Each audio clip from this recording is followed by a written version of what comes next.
Just a gas. Hello, everyone. Welcome to Political Head Trauma, where if Head Trauma had a podcast, it would sound just like this. Hi, guys. Welcome. Thanks for tuning in. I know every time I say I'm going to cut out that humming that Dave did, pick the one that I like the best. Is Dud the best? And just have that so that I can play it. But again, I have failed myself and Holly and America. Yeah, America. But anyway, so today we're chatting with our freshman Congresswoman. Would she still be called freshman? She's only been in office for... but she made it through her well, I don't know. It kind of goes on forever. She was elected in November, right before Thanksgiving, and she filled the seat of our Congressman Chris Stewart. So, yeah, she would be considered, I believe, a freshman. But I can tell you this. I've seen so much of her, and, you know, she's out in this county often. Our county council works closely with her. She has really been amazing, and I'm excited because when you have a candidate that stays engaged, now she's new, and I know the pessimist inside everyone is, well, that's gonna change. It didn't change with Chris, and I think she's worked with Chris in his office long enough to see how he engaged and washed the barnacles off, so to speak, leaving DC and coming home to his constituents often. And I think that she has seen that, and that's been an example. And I really, truly, truly believe that she will stay with her constituents and come home and do town halls and all of that. In fact, she has a town hall that happened today at 1:30 here in Tooele County. Good. So good. I mean, that happened today, and I'm hopeful that people are probably still at that town hall as we speak, but she's here. She's ready to hear you. She's going to update you. And what she brings to the office is a little different than what Chris brought. I mean, Chris comes from a military background. He was on the Judicial Committee? He was on he was on appropriations too. Also high security clearance committees. Well, if I remember, he's on appropriations, and that's probably the foremost important committee, because that's how do I put this frankly? That's how they spend the money they steal. Did that come across correctly? From you? Yeah, exactly what I would this expect. way a little bit. Let's get us both centered in here. Where she is, where she could actually, I mean, she's got an actual specialty, special education. She's a dirt scientist, a soil scientist, a dirt doctor. She's also a lawyer. So let's go for overachievers, shall we? Dirt scientist.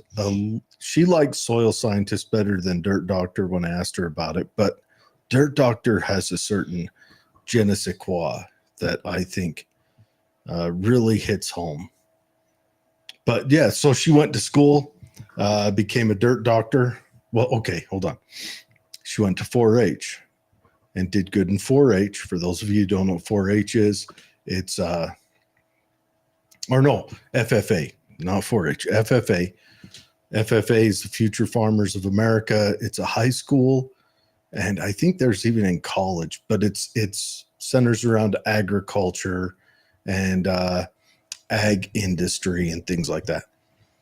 And she proved herself good at that. So she did so good, they sent her to college, where she became a soil doctor, soil scientist. And when she did that, she started working for Department of Agriculture in that capacity. I think she started out on city and then county and state, and I think ended up federal. I might be mixing this up, might be getting it wrong. Doesn't really, I mean, she did a good job there and saw the needs of the farmers that she dealt with and decided, hey, I'm going to pursue this some more. helping these farmers out. So that's best the way thing to do about that her. is become a lawyer. Her specialty has been rural Utah. I mean, she has been helping Washington County on water issues, on land issues. When she ran one of her, I mean, she's a small town girl. And the fact that she's been out to Tooele County advising on behalf of Chris Stewart, he would send her out to discuss with our council, local mayors. I know Mayor Critchlow has had many conversations with her and advising, how they can help from the federal level. This is so important for rural Utah, and District 2 is huge. She's covering a lot of ground, which is also, to me, it's so crazy because as much as we would see Chris Stewart, you would think he lived out here. And I think Washington County had the same opinion, Davis County, same opinion, because he was so accessible. I mean, he does a monthly town hall meeting, phone call. He used to do that. And to anybody who wanted to tune in, and then they would take questions. And basically it was an update. And so I'm going to ask her today, like, is that something she's got planned? Is she going to be doing that? And I'm right now smack dab in the middle of caucus season. Caucus is on March 5th, folks. If you are planning on attending your caucus, or let's say you can't be there, but you want to participate in your caucus, the state party has put together the most amazing way for everyone's voice to be heard. If you're a Republican, or if you're unaffiliated, you can register Republican, but will you put utgop.org?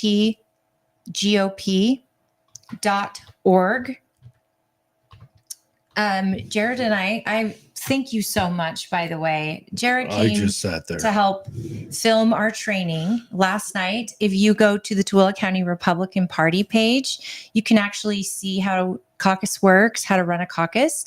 But if you go to utahgop.org, you can pre-register for caucus, getting you all checked in. If you're not going to be able to participate, there's an absentee option. And then your voice will still be heard on your choice for president, as well as if you have any choices for delegates. So you can put that all in and that's make sure. on that PP vote, right? That's called the PPP, the preferential presidential poll. Mm-hmm. And that's what I said. If you have you get in touch with the Tooele County Republican Party if you need to know.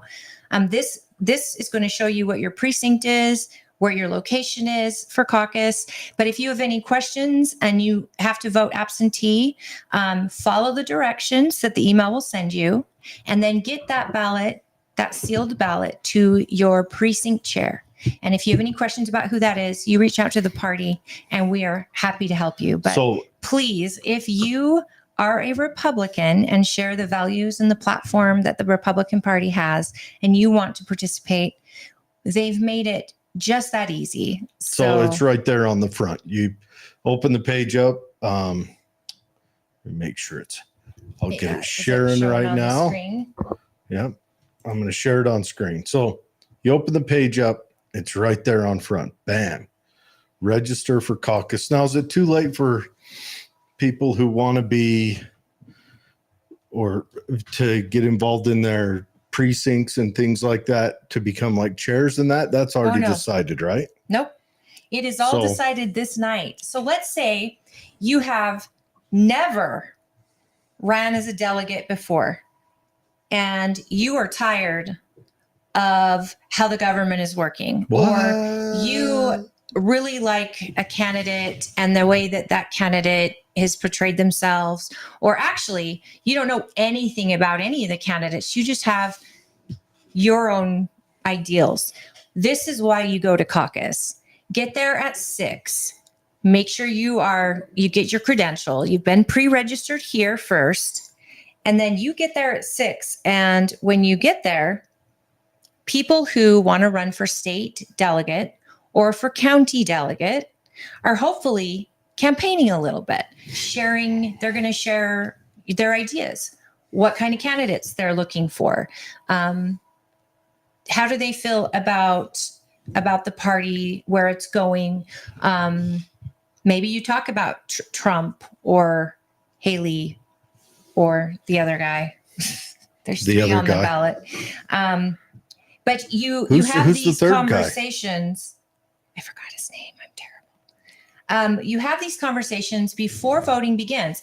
Then you will all decide who's going to represent your neighborhood for the county votes as well as for the state votes. So the county votes are going to vote for your local council. You'll vote for auditor and county surveyor, county treasurer, things like that. If you are a state delegate, you'll vote for governor, senator, attorney general, state school board. So just by participating in being there in person, this is when we're participating in Super Tuesday. So the press is going to be waiting for our results, just like they're waiting for every other state that's participating that night. And we absolutely want your voice to be heard. So we've allowed it. So if you can't be in person, you can also make your votes via absentee ballot. And I really, really hope that you will, just because we expect to have a lot of people this year.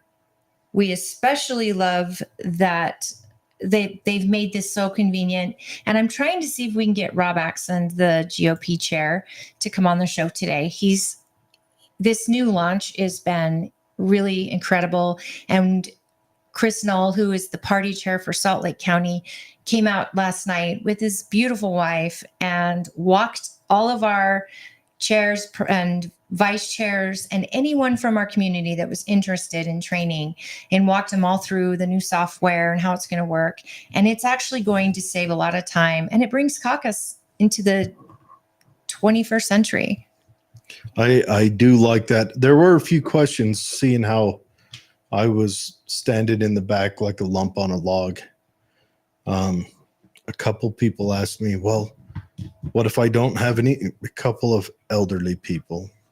They will. Oh, and the phone situation? Yeah. And so that gets to be a tough part. Now, you did mention you could bring your child with you. No, the person sitting next to you, if they have a working phone, can hand you their phone, and you can do that same pre-register on their phone. Okay. And no data is saved to their phone. No data is saved at all, except for on the private server of our Utah Republican Party. And all that data is like your voter ID, which is from the Lieutenant Governor's office, your phone number, and that they're just verifying it's you. You can do that. And then the voting actually at caucus is done by paper ballot, and it is counted in front of everyone. And so you don't need to worry about technology when it comes to voting.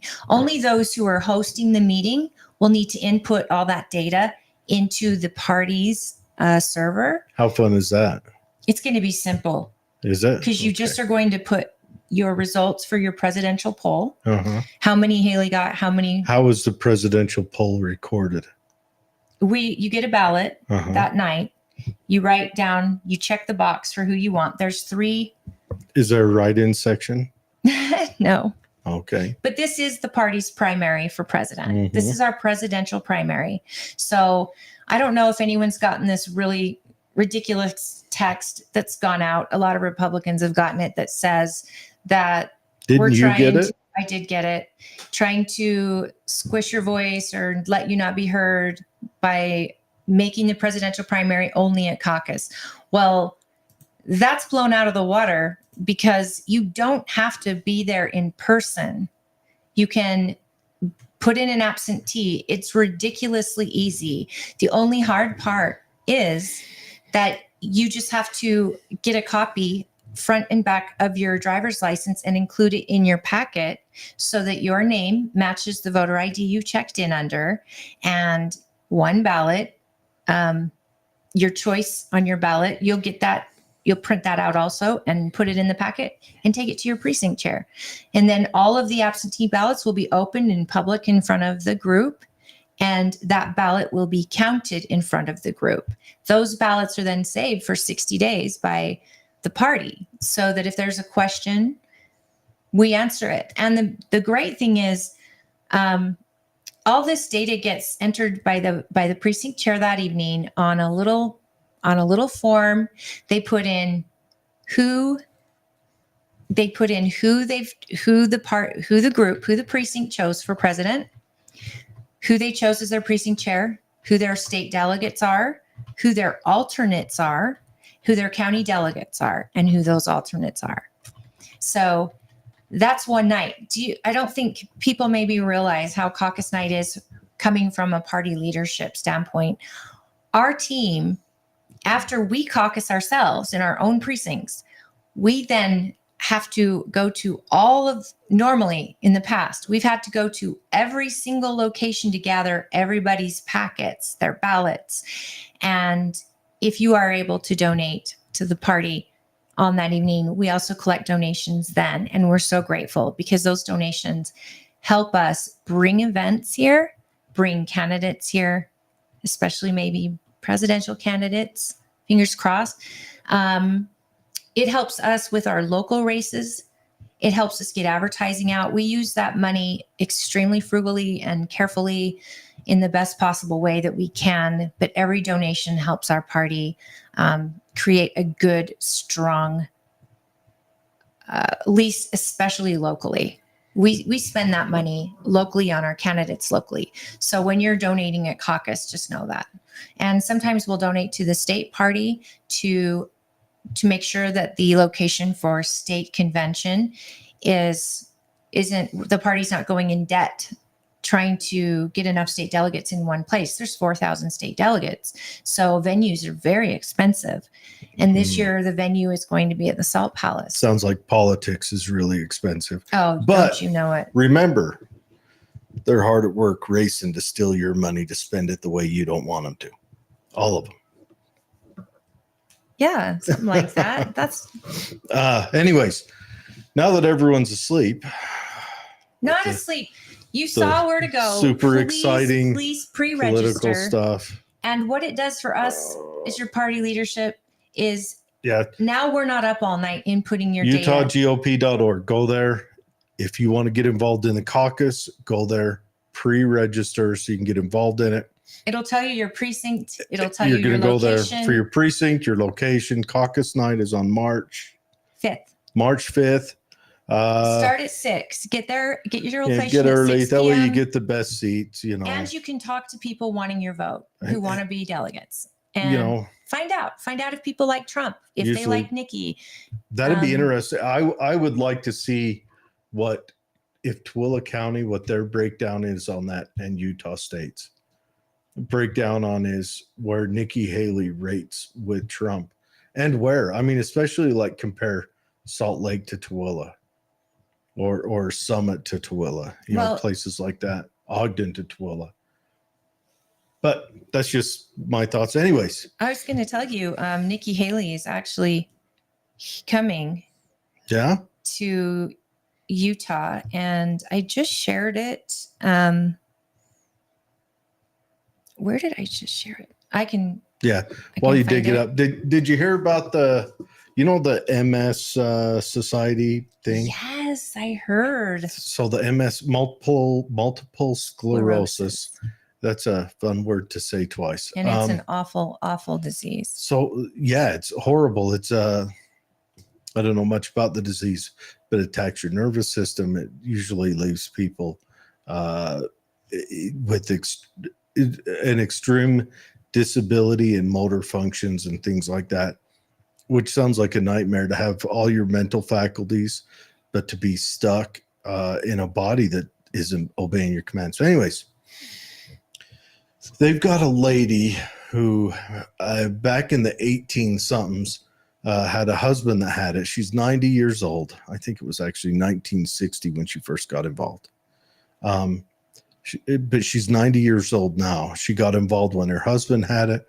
Her husband was a leader in his community. Yeah, she was in for 60 years. In a local community. And then after he passed, she just took over that leadership and kind of ran it. Well, the woke left strikes again. So she had to learn this, the email thing, all of this new stuff, color television. She's gone through it all, the airplanes and major everything war. else. And she keeps seeing this. You got to have your pronouns in your bio and in your sign off and pronouns. So like my pronouns is I'm Jared, consumer of meat. I don't know what my pronouns are. It. He, she, it. The shit. Them. The shit.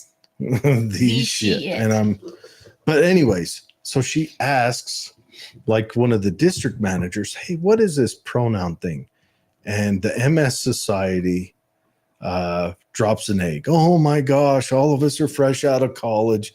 My purple-haired genderqueer roommate doesn't know what's going on, and they're crying in the bathroom now. And so they break ties with her and kick her out.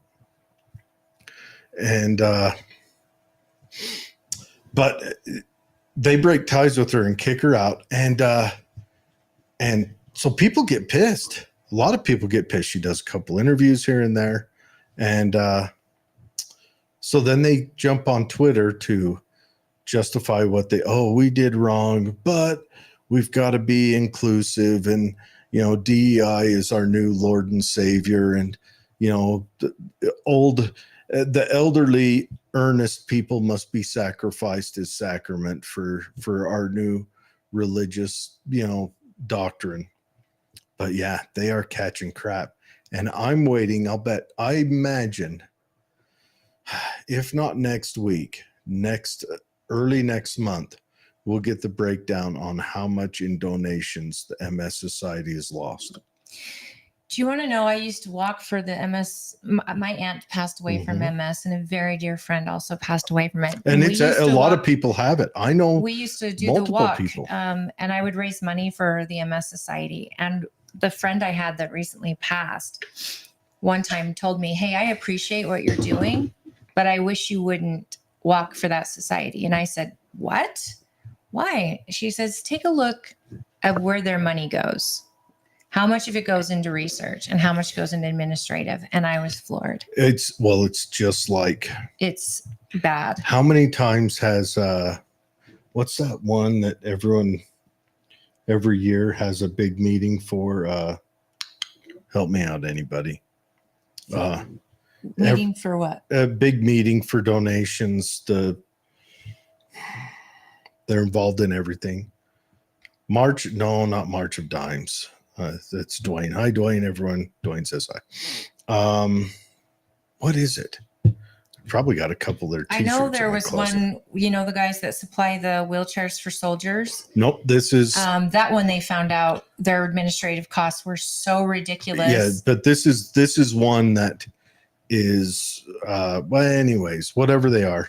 When I was at the salt plant, we'd have to have a big week-long celebration for them coming out, and then we'd have to donate to them, and you look at it, and the person that runs it makes gajillions. And I'm like, can't they find someone to run it that just maybe isn't trying to get wealthy off of this and wants to turn around and hand it back to the people who need help? I'll remember the name one day. Tonight, when it doesn't matter. When you're asleep at 3 a.m., you'll wake up in a cold sweat. I'll wake up. Oh my gosh, I remember. Yeah. Anyways, but they do their whole thing. No, it's not March of Dimes. It's bigger than that. I would say it's probably the biggest one. Red Cross? No. Red Cross specifically helps injured people, don't they? Oh, the Red Cross helps everybody. They helped me after my fire. Okay, yeah, but this one is I'm just gonna, and then I'm gonna look stupid. Largest charities. United Way. Thank you, Jared, for bringing it up. The United Way. That's the one I'm talking about. But man, they just, and I'm not trying to talk bad about them, but it does seem like when you dig into these, there's a big scheme. Well, you had that veterans charity that was horrible. The thing they were doing is they when were going after small local charities and suing them out of business. Well, they were also one of the biggest names, and really big conservatives were always having them on their show and trying to raise money. But when the report came out of how much money actually goes to the veterans and to the product and to the research, I think it was almost like 90% was administrative. Yeah. And and they were like, say there's a small veterans charity in your town, like even just for a particular veteran, they would drag them to court because they felt like every veteran's donation had to go through them. So that also happened. But that is awful. We're about 5 minutes out from Celeste signing on. Hopefully. I know, boring conversation. Boring. I'm excited. So you're this texting. Poor 90-year-old woman. She's over there writing a novel. Yeah. Well, this is Trump's campaign. Oh, you're talking to Trump's campaign? Trump's peeps. But anyways, yeah, they let her go, and she didn't even know what was going on. She couldn't even understand it. And again, this is a 90-year-old woman, and you know what? I found that her name's Fran. Everyone has a grandparent that will use words that are inappropriate for our time, and will say, you can't say that anymore. But once they get to a certain age, they don't want to learn new stuff. And but why would you expect them to? I had an elderly man one time say to me, I think I was at state convention or something, and he said, how am I supposed to learn pronouns like they, them? That's inappropriate grammar. I know one thing. I know they, them means more than one person. And if I'm looking at one person and they're asking to be called they, them, why am I supposed to sound like an idiot using grammar incorrectly? And I just thought it was so funny because, he's like, you can't teach an old dog new tricks. And some dogs don't want to learn new tricks. So it's just stupid. Everybody has a grandparent. And I think there should be some forgiveness to a woman who's dedicated 60 years of her life to something she truly, truly believes in. But to be canceled?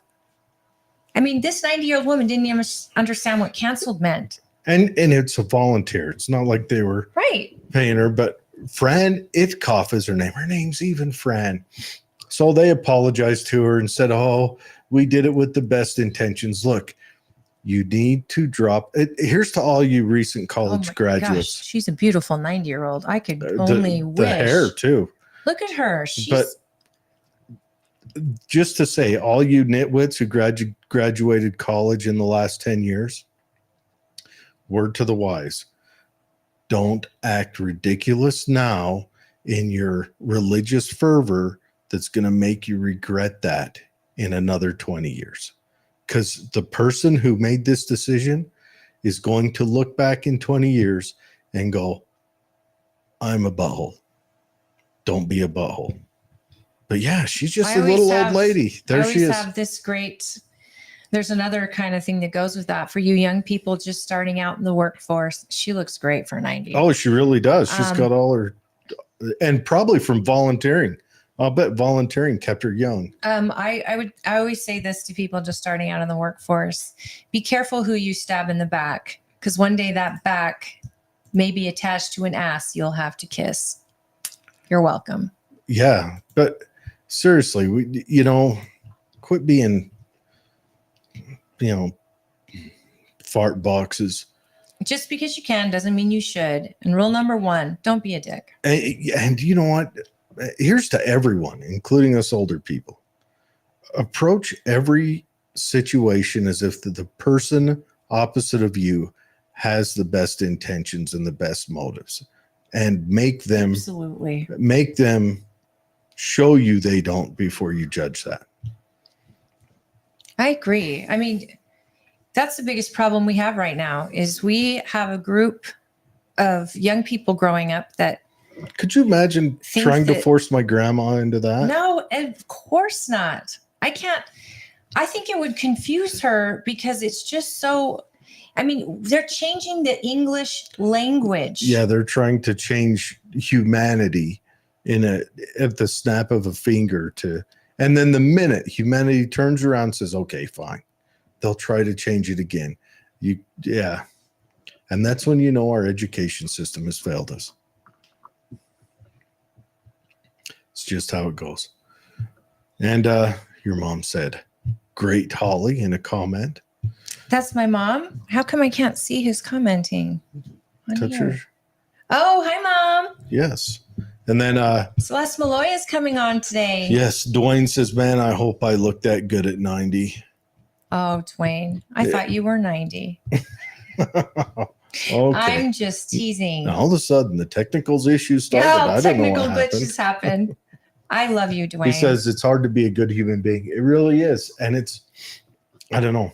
I don't know. I hope this doesn't damage. I hope any damage.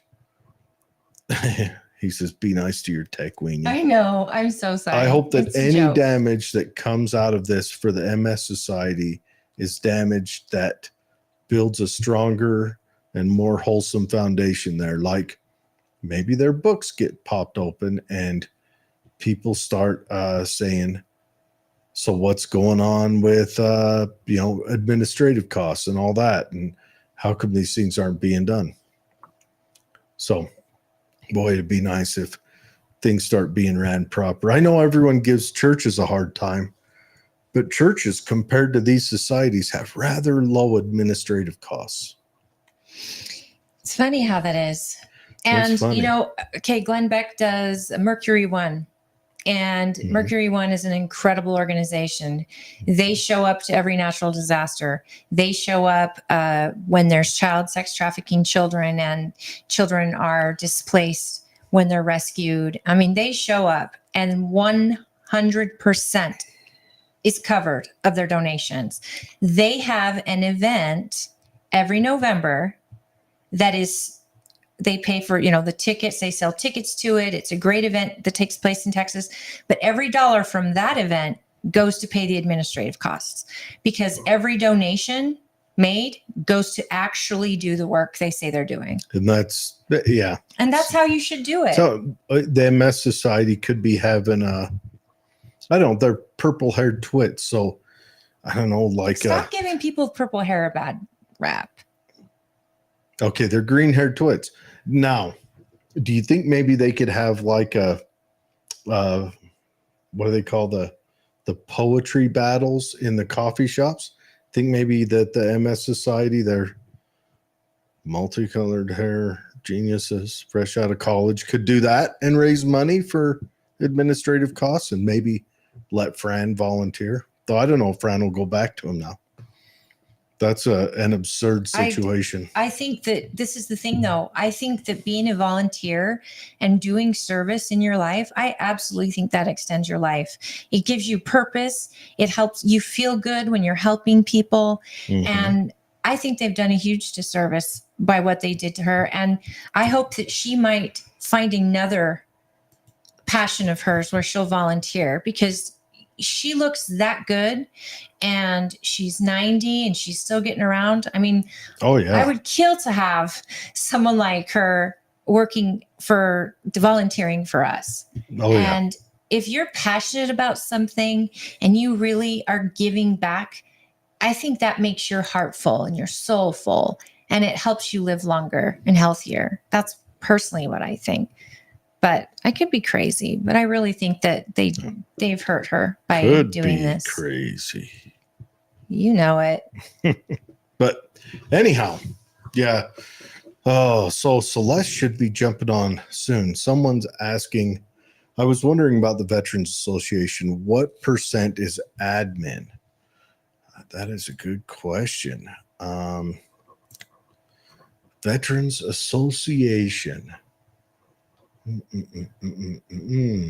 While we wait for Wounded Warrior Project was that one that was suing a lot of people. I think they've had a lot of I think they corrected themselves quite a bit after the news came out. They quit doing it. I don't see the Veterans Association on this one, so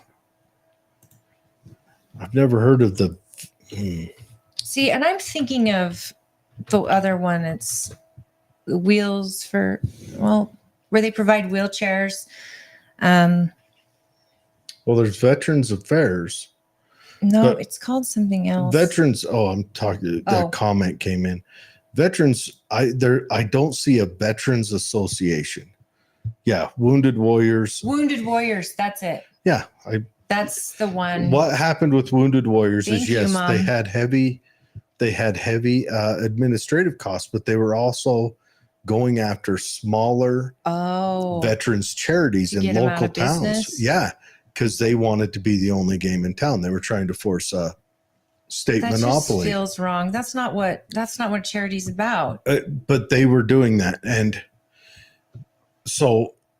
Wounded Warriors raked in the money because they would sell all these, hot ticket items at a time when, veterans and military oriented stuff was super popular. Will you check and see if they got the email? Actually, I think she might be coming in person. Oh, come in here. Perfect. Let me find out really quick. She needs the address. Okay. Let me. But anyways, yeah. So they kept doing that. Yep. And it got brought up in the news, and that hit him. Dwayne says there's a nonprofit watchdog called GuideStar that reports on the finances of a lot of these organizations. I think we'll have a look at GuideStar. I wonder if they break it down.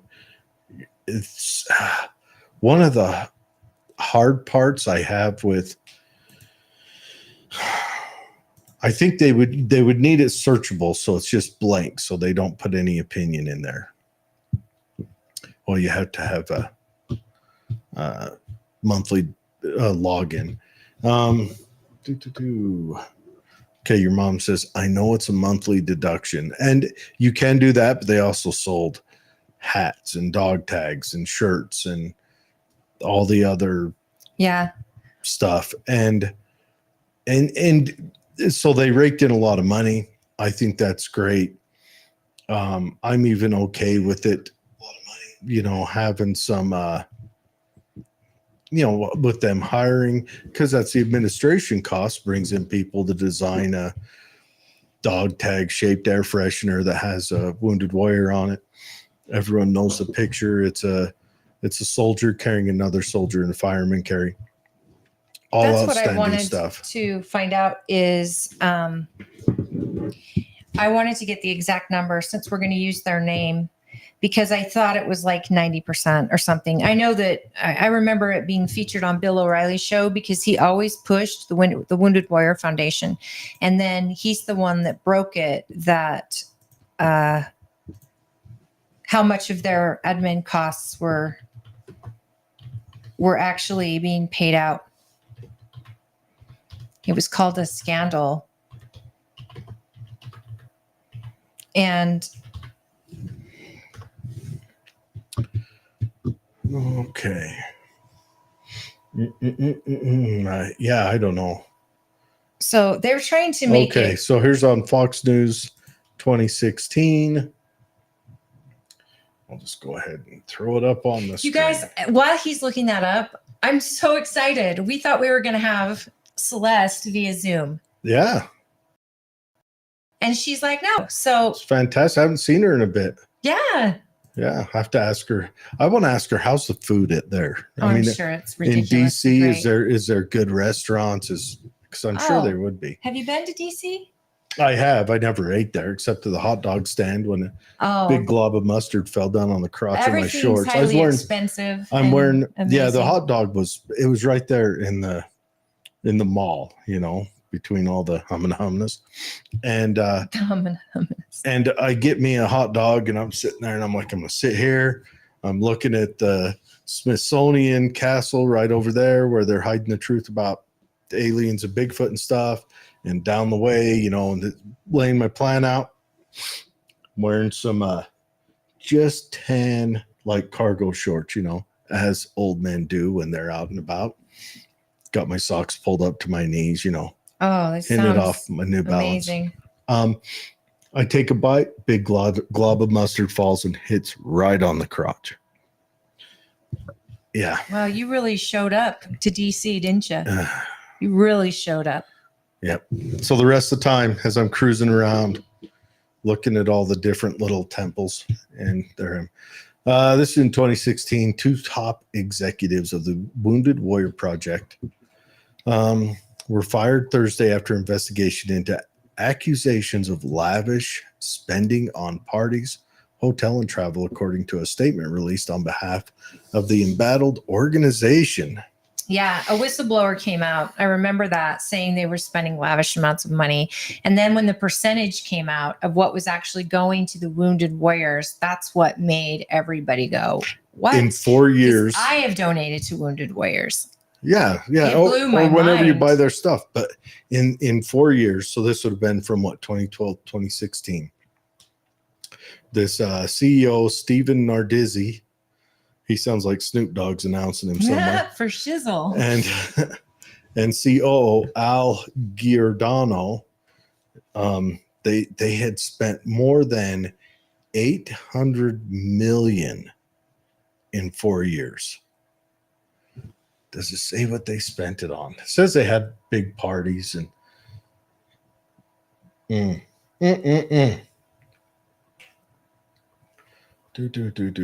Yeah. Okay.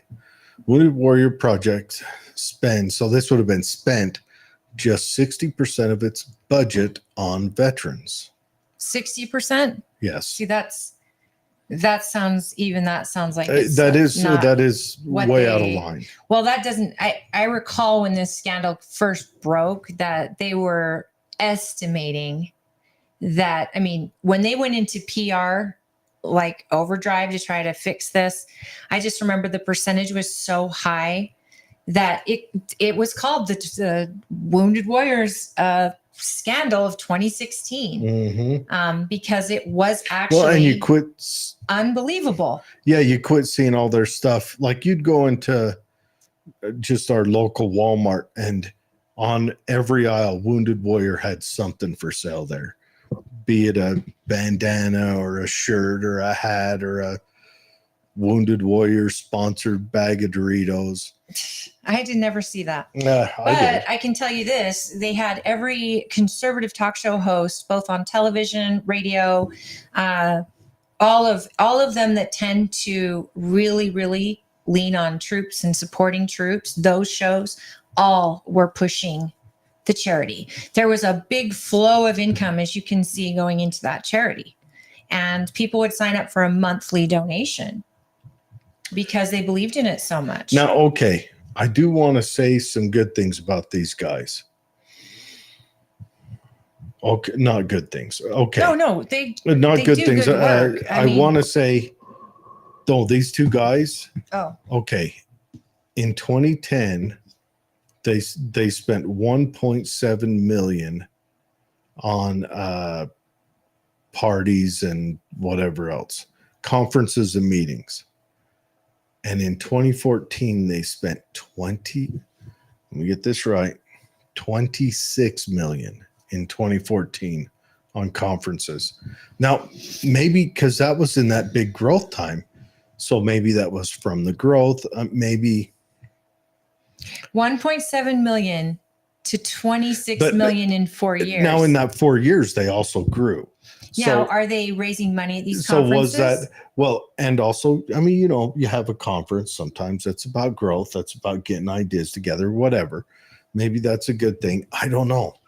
But Snoop Dogg's homeboy, Stephen Nardizzi, for shizzle, he took over as CEO in 2009. Ooh, pointing to the annual. Yes, we'll have her come on in. I don't know. Maybe we'll have to dig in. This is old news. This is stuff from days gone by. But yes. Can I just say, this is a testament to what I was just saying about Celeste showing up. Yeah. Why don't you go ahead and bring her in? And I'm going to shut off our camera for a second so I can adjust it. Okay. So we can have 3 people, and we'll all just scooch So over. can everybody just wait for a second? Yeah, it'll be 2 minutes. If Let that. me get the Congresswoman. Yeah, go grab her.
See how quick Dwayne is with turning the music off.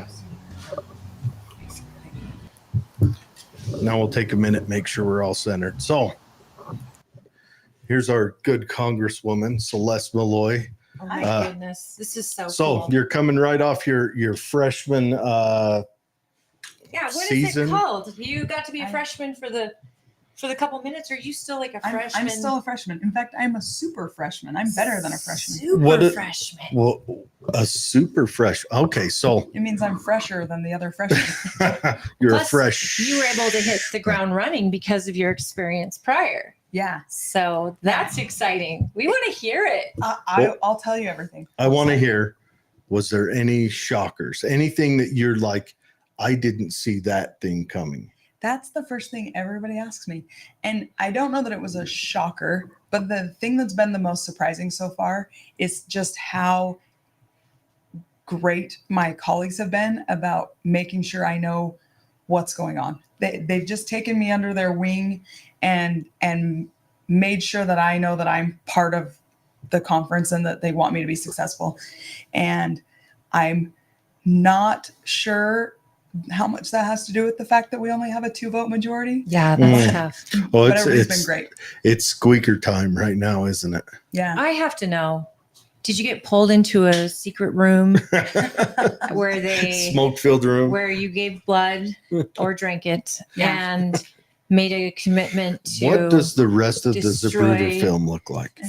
where you get to I mean, what's If I it like? answer that question honestly, then they'll activate the You'd have chip to in kill me, me. Yes. and it'll kill me. So you No. can tell us, like, as you walk out the door, so that we're not collateral. No, the truth is, nobody's threatened me. I'm not important enough, I guess, but I don't think anyone threatens anyone in Congress. I understand the question. I get asked this all the time. When I was a staffer, one of my uncles asked this at Christmas dinner. He's like, so, I think a lot of good people get elected to Congress and then someone pulls them into a room and threatens their family and then they do what they're told because they care about their families. And I can see that because you see people get elected and then they Yeah. start changing. I think it's actually worse than someone threatening them. I think they just change. I think people just have bad ideas and they get used to having power and they start to think they're smart and they have all the answers. And it's actually a function of arrogance, not fear. Which is human nature. They get a little power and they love it. Right. And so I think the answer to that is to spend as much time as you can in your district. And what I've done in my almost 3 months of experience is I make sure that my staff doesn't bring me anything until they've talked to at least 2 people in the district. Brilliant. Who would be affected by it, because that keeps our focus on how will the things we're doing impact people in Utah's 2nd congressional district, and not on, is this something that's going to make us look cool in Washington, D.C.? Oh, but that's just makes you not like on every news broadcast, and you're not this big shiny star that's getting negative and positive attention all the time. You're actually working for rural Utah who wanted you there. So it could be the separation.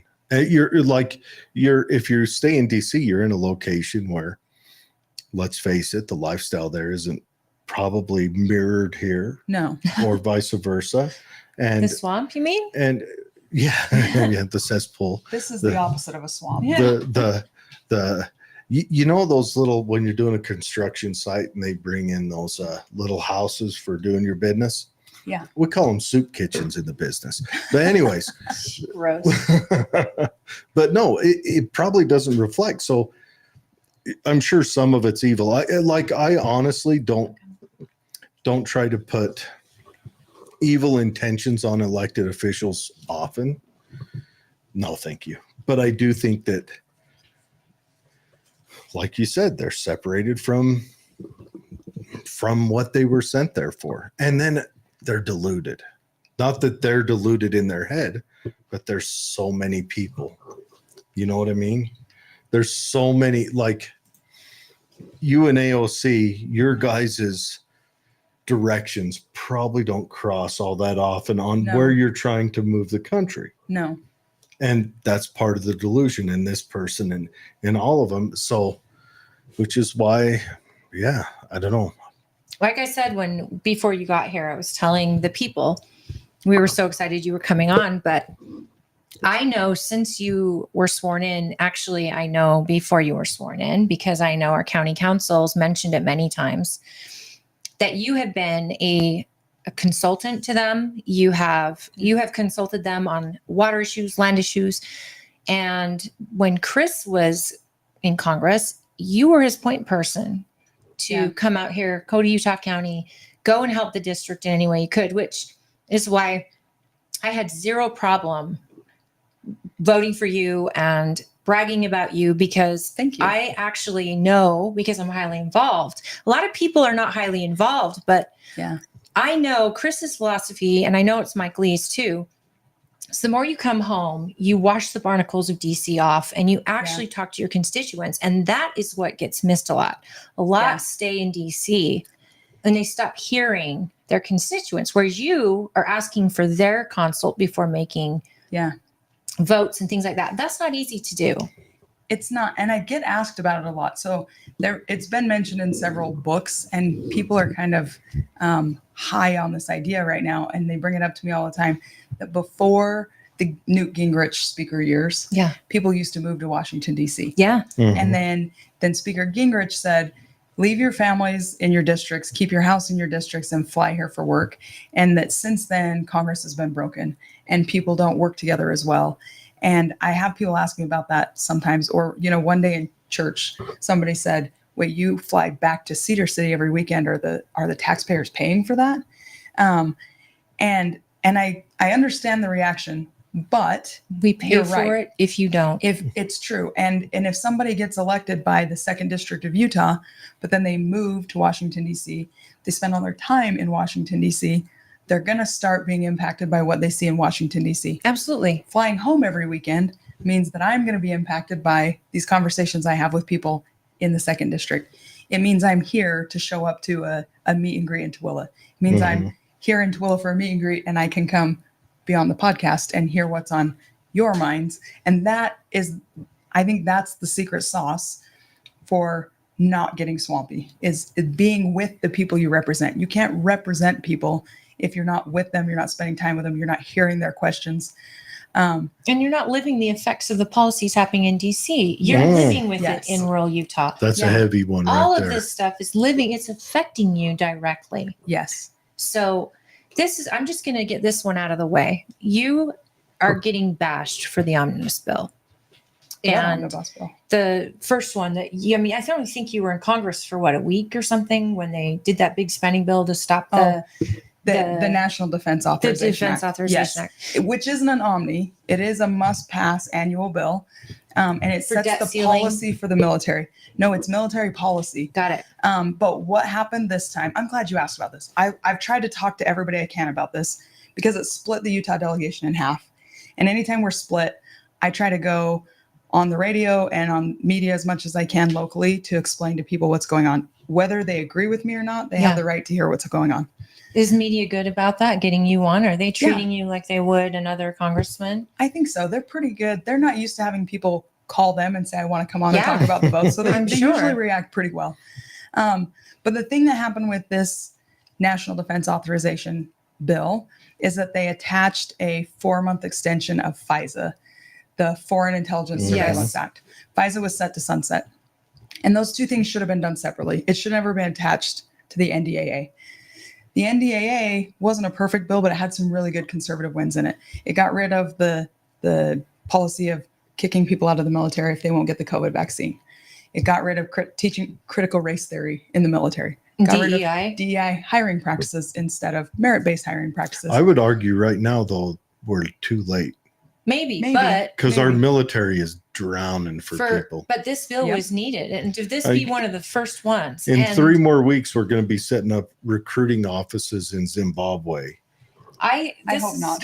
This is when I saw your press release regarding this, I was able to take a fresh breath because I too was like, why would this be the first vote?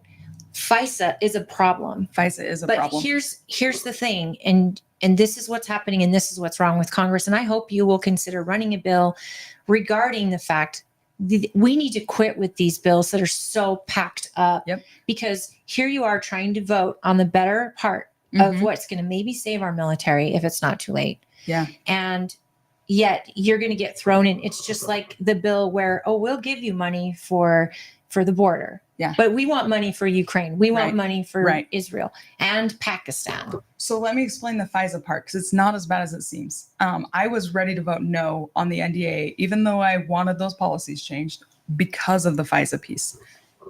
But what happened in the week running up to this vote, I had a lot of conversations. I was on the phone with Mike Lee. I talked to experts off the Hill who were saying you have to vote no because of FISA. And the leadership was getting a lot of pressure.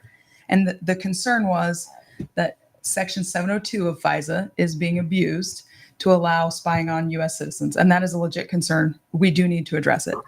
FISA was set to sunset. If FISA sunsets, then all of the sections sunset, not just 702. And FISA was written to put limitations on the intelligence community. It's not an authorizing bill for the intel community. It puts limitations on it.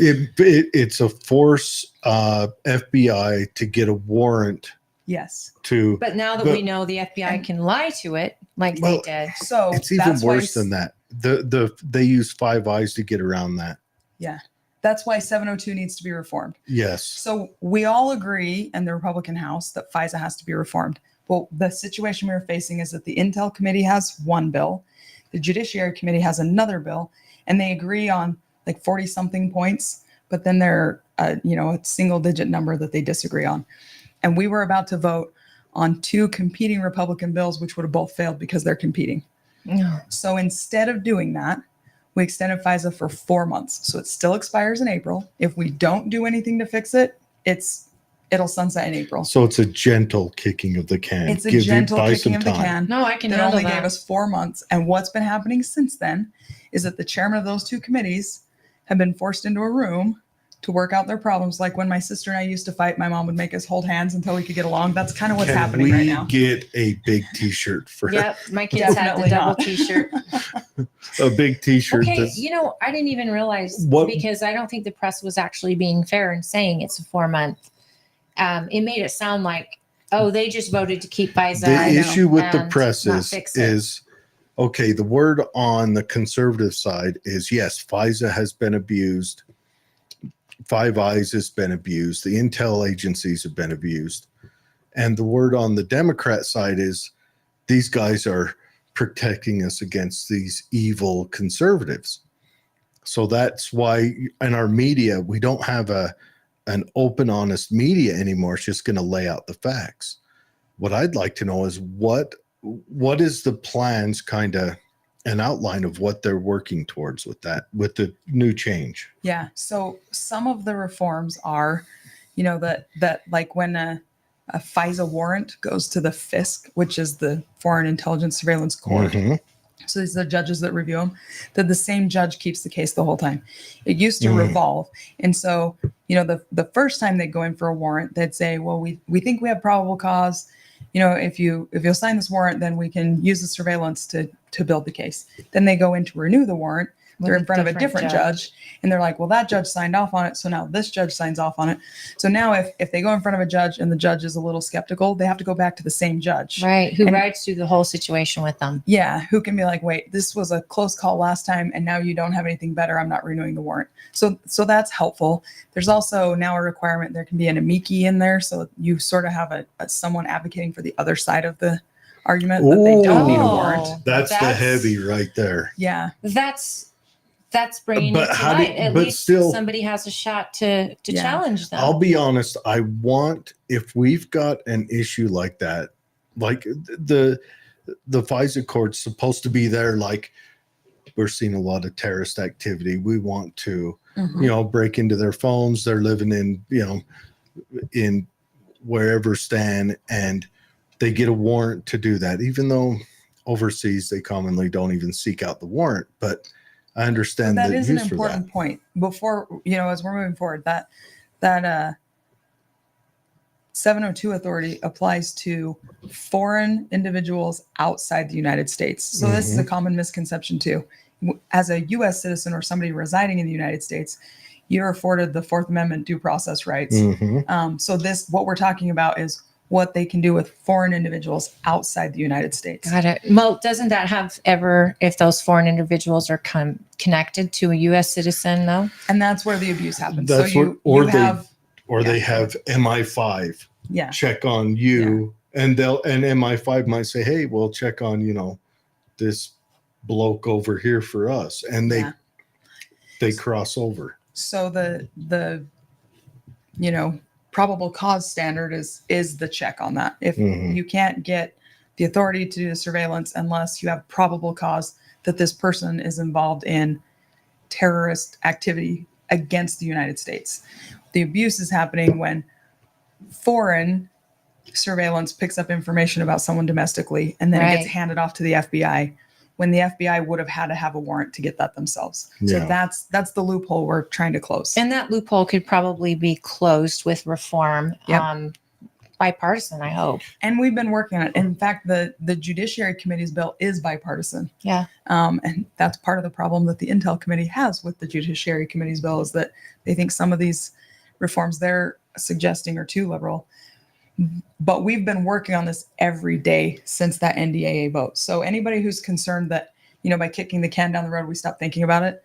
I mean, I'm to the point where when I see one of my colleagues from one of those committees in the hall, they're like, I know. We have to get the FISA bill done. We know that's a top priority. You guys see each other in the hallway, pause. Well, this is They something that you guys both run the other way. Something about you that I know and I've heard about is that you're bulldog when it comes to seeing it to its conclusion. I mean, Utah or Washington County said that, like when they're dealing with water and federal lands and all of that, you weren't going away. Yeah. And when people start to realize that you are not only qualified highly in those specific, I mean, you're a dirt doctor and a lawyer. I mean, what better conversation or person could you have actually fighting for these particular items? And so knowing that you're going into a different deal here, this isn't dirt and this isn't, but it is law. Yeah. You've got the ability, but you're like a dog with a bone. You're just going to get it done. You have to be. In Washington, there's always a shiny new object. There's always a, squirrel kind of moment where everybody cares about FISA one day, and then the next day it's the border. Yeah. Oh, and yeah. then the next day it's the spending bills. And actually those were bad examples because all three of those are things that we have to pay attention to. And they're highly, highly affecting our country. Yeah. But if you want to get anything done, you've got to be able to say, I care about FISA today, tomorrow, and every day until it's reformed. I care about the border today, tomorrow, and every day until it's reformed. And if there's some shiny object on TV, I'm going to ignore the shiny object and keep my eye on the border or FISA or permitting reform or defunding these agencies, because the reason nothing gets done and auditing, the reason nothing gets done is because everybody's upset about it for like 2 weeks. Oh yeah. And all they have to do is weather a 2-week storm, and then everybody's upset about something else, and they can just go back to business as usual. So right now, the Senate passed that spending bill. Yeah. Now, what is the House thinking? I haven't had a chance to actually read the bill, so I'll start off with that disclaimer. Weird. You and every other congressperson. Yeah, I don't know. I haven't seen it yet. But from what I'm hearing from my colleagues, there are a lot of policy things in the bill that don't have anything to do with funding that are just non-starters in the House. Have you spoken to Mike Lee? Because I haven't actually. He has been adamant that this bill is atrocious, and the billions that are getting pushed towards Ukraine in the name of national security, where with those billions, we could not only have a wall, but we could be sending the people back that have gotten over here. Theoretically, but in reality, we can't, because we have an administration that won't exercise that power. You're right. That's where I want to ask questions. Well, you're going to see me get all agitated, and I don't do that very often. Okay. This issue is driving me insane. What Can changed? I just quickly say though, our friend Dwayne and our producer, who is one of the bigwigs at KMMU, Main Street Media Utah, who picked up our show, he is so excited that we are sitting with a congressperson on our little internet show, and he's so grateful. I'm getting you cool points with your Celeste was great to us before she was a congresswoman. Do I say congresswoman, congressperson? You can say whatever you want. Congress, they, them. I know what you mean. Okay, but no, don't call me a they, them. Though. Can we say Congress badass and then still be okay? Yes, Dwayne, but I can't because my mom Congress might stud. Oh. Sorry, Mom. My mom is listening right now. So, yes. Hey, Mom. So here's my question. What changed in the last 3 years, or what changes that we need a new law to enforce a border, something we were able to do 3 years before? Was there a law that was passed that made it so that you could, because you hear right now you hear all the mainstream media and Mayorkas and all that saying, well, the Republicans are stopping us from doing anything. Yeah. And I'm like, what changed? How are your hands tied now? What changed is we had a presidential election. We had a change in administration. That's what I'm saying. This is a policy problem. Elections and there's a lot of consequences. They do. And this one's a really dire consequence. There's a lot of talk in DC right now about, do we need a new bill? Do we not need a new bill? And while we're having that debate, we should try enforcing the laws we already have. Exactly. That would make it clear if we needed a bill or we don't need a bill. The laws on the books have been on there forever, and we have an administration ignoring them and a Supreme Court order. In fact, he's willing to ignore and start paying off student loans again. He's just announced that. How is he going to get elected without it? Okay, I doubt. Have you met Biden? No, I have not. How does a president, though, get away with going around the Supreme Court and giving money, going around Congress and giving money, my money, to people? I paid my student loans off. The first Democrat, he got separated as a Democrat for exactly that thing. But I'm asking, how does that, what happens? It won't work long term. What they're playing is a short-term game. So the Supreme Court said it's unconstitutional for them to do it this way. So they're going to try to do it another way. And when it gets challenged, it will also be shot down. But in the meantime, we're heading towards an election. And he looks good. Yeah, that's he doesn't, but that's what he's trying. Yeah. Him when he doesn't actually pay it. Because even Nancy Pelosi said the president can't do that. That's not within his He's losing the inner city African American males. So now he's trying to purchase the green haired, fresh out of college males. He's just trading one Do for they the have other. to have green hair? That's what I'm saying. First it was purple. I'm like, who cares? You told me not to say purple anymore. They can have whatever color hair they want as Yeah, long as their sure they student can. loans get paid off. That's right. Right.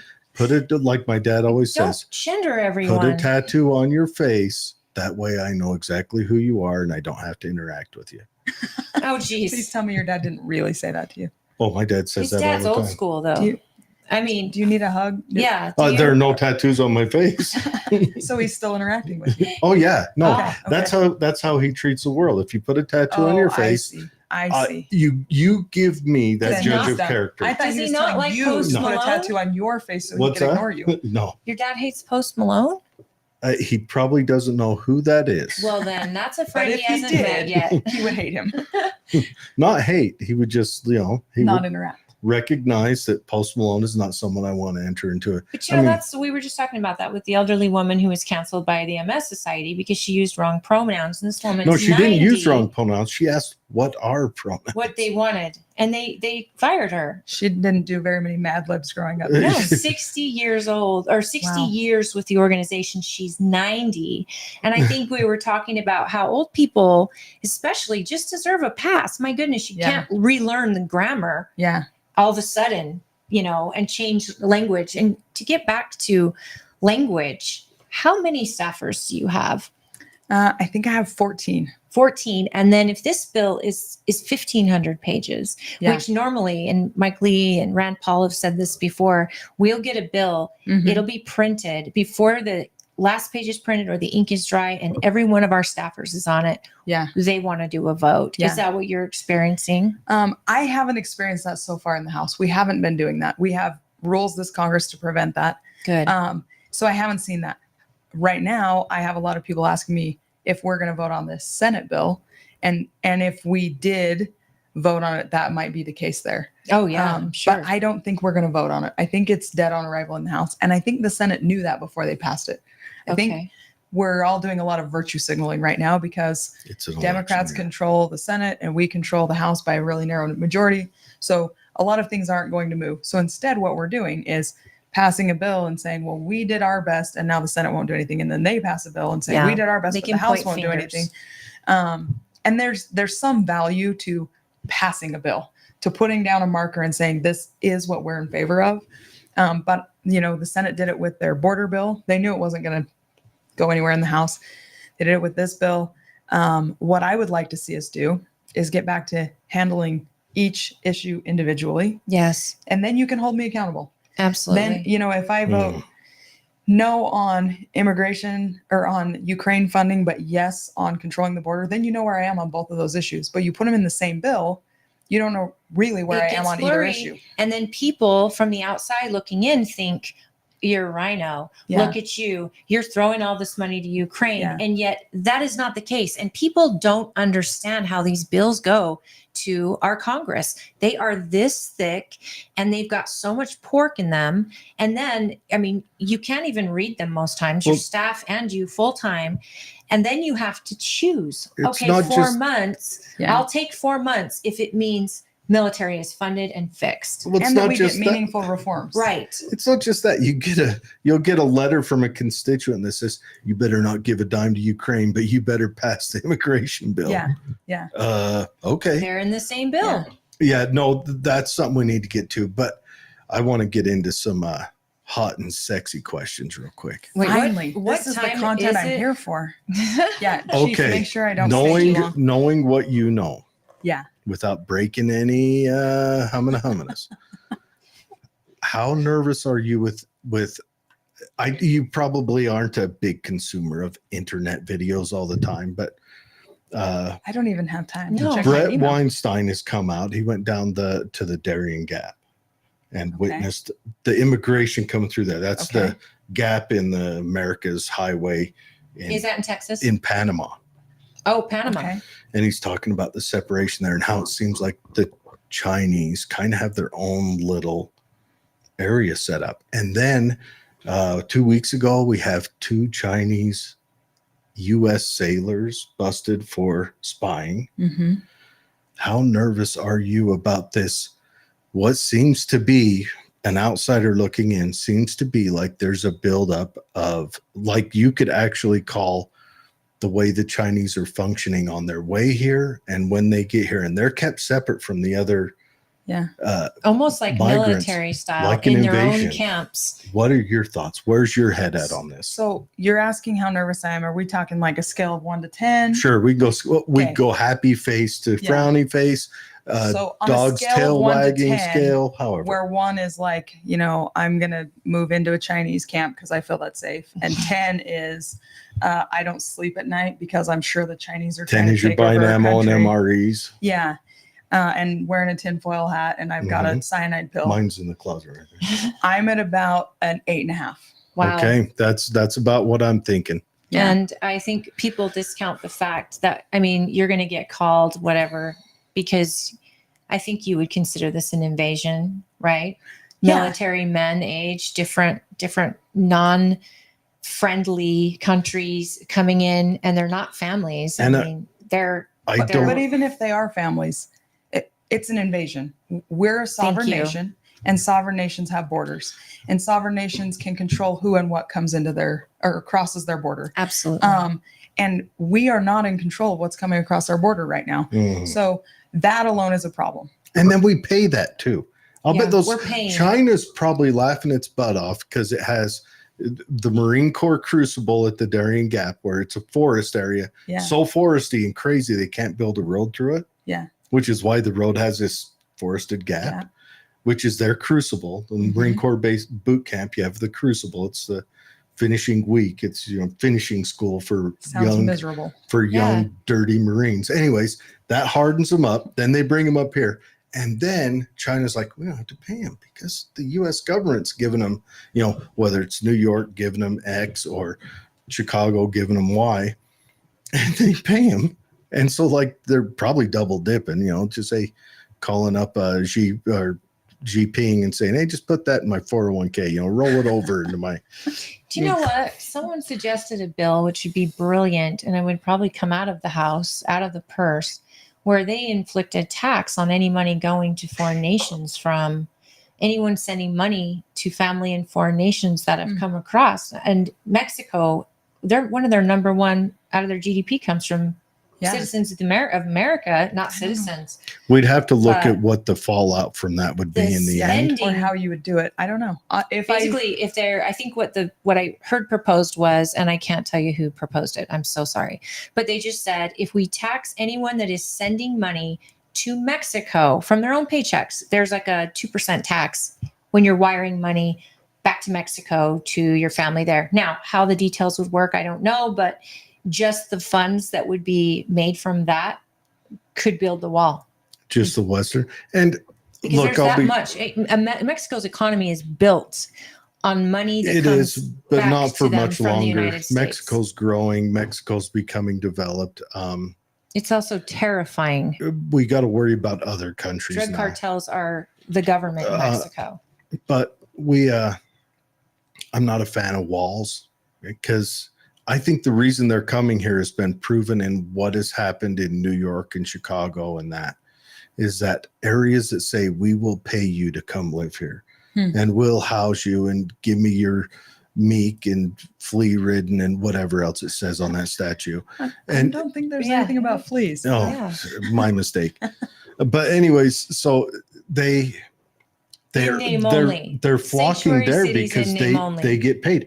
Look, right now, if Mexico City the Mexico president came out and said, come to Mexico City and I'll give you a phone and a house and $2,000 a month, I might be considering that. But they'd also want to know who you are.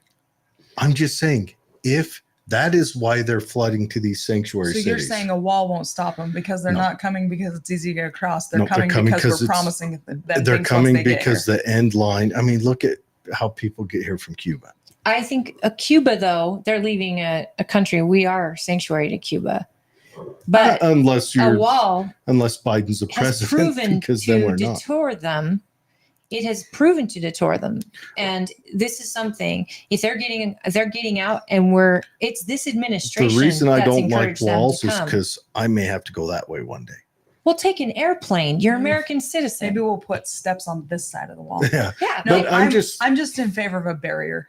If a wall's the best way to create a barrier, then let's build a wall. If we find out that, a laser is the best barrier, then let's use that. But Or armed drones. what's happening right now is that people are coming across and there's nothing to stop them. No. So they just walk across.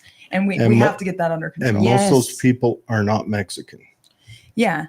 Now. And Mexico doesn't have the right incentives right now to help us because the cartels are making millions of dollars a day on trading in human misery. And that is just a moral tragedy that we have to address. Absolutely. I mean, the the only reason that Democrats- market exists is because of our failed policy. The Democrats don't have a policy going back, 20 years now of building and boosting cartels and picking which cartels should do the best. This is the problem. The cartels are running the government in Mexico. Well, they're And- definitely in more control of our border than we are, and that terrifies me. They are, but when Absolutely. Trump was in, I don't think any wall, Trump's best policy was telling Mexico, hey, you want positive interactions with the U.S., you keep them there and process them on that side. And that gave Mexico the chance to stop them. And Mexico would say, you crossed 4 countries to get here, and Mexico would send them back. Yeah. That is still Mexico's policy. If you sneak into Mexico, the president has been said, we send back them. And that's a direct quote. That's okay. That's his verbal Every Must policy. start paying country- a cartel. Exactly. That's not how it functions. That president also took $100 million from a cartel. Yeah, quit talking. He wants to know what Celeste is saying. So you just got owned on your own I know. podcast. I get owned all the time. I think that how do you see a policy? Because we also need immigration reform. Yeah. Like it's got to be less difficult for good, hardworking people who haven't committed crimes to go apply for green card. And then for those who just want to come seasonally, it can't be so difficult for them to come and do the job and go home and then have it automatically renewed as long as their background check is good. Like I want immigration. You're right. But I want to know. We have to get the border under control first. Absolutely. There's no policy reform that's going to make any difference while our border is wide open. When we can get control of the border, then we can work on visa reform and immigration reform.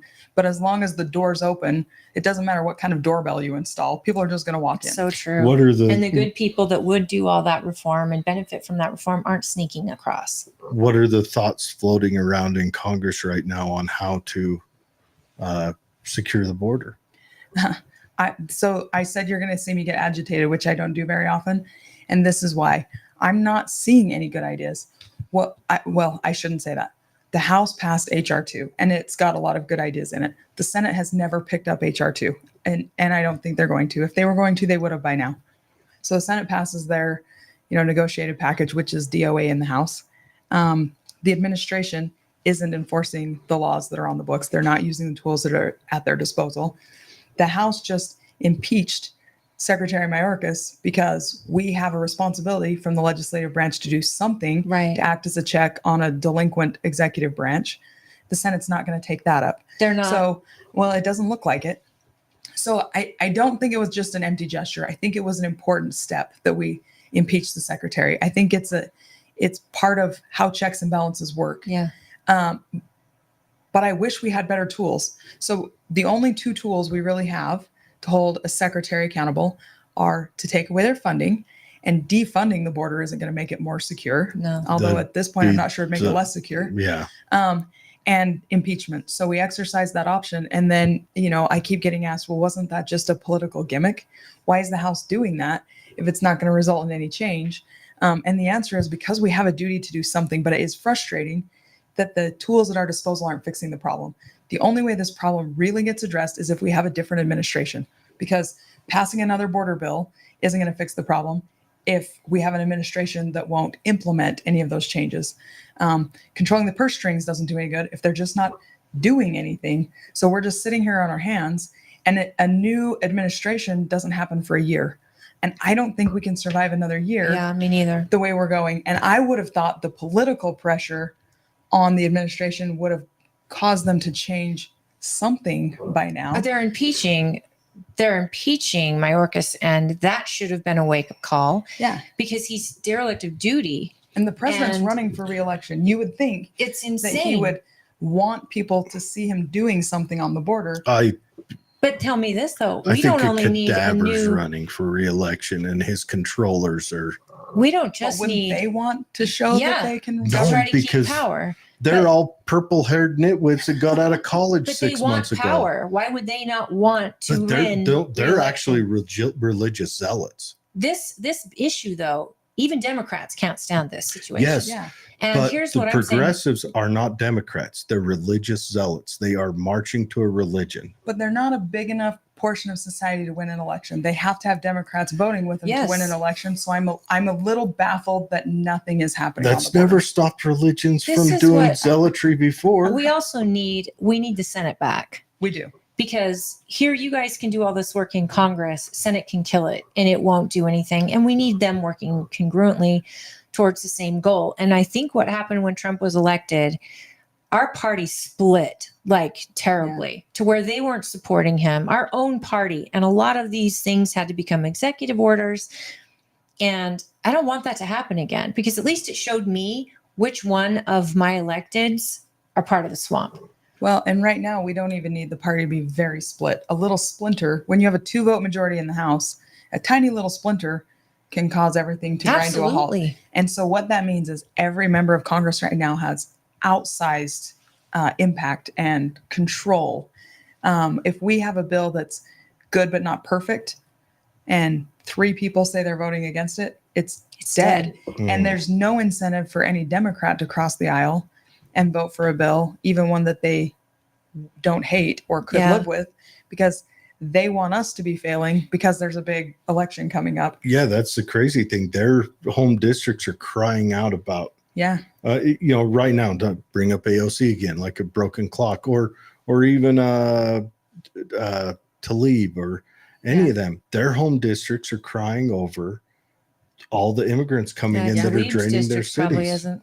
Yeah, because she's filling her district with those people crossing the border.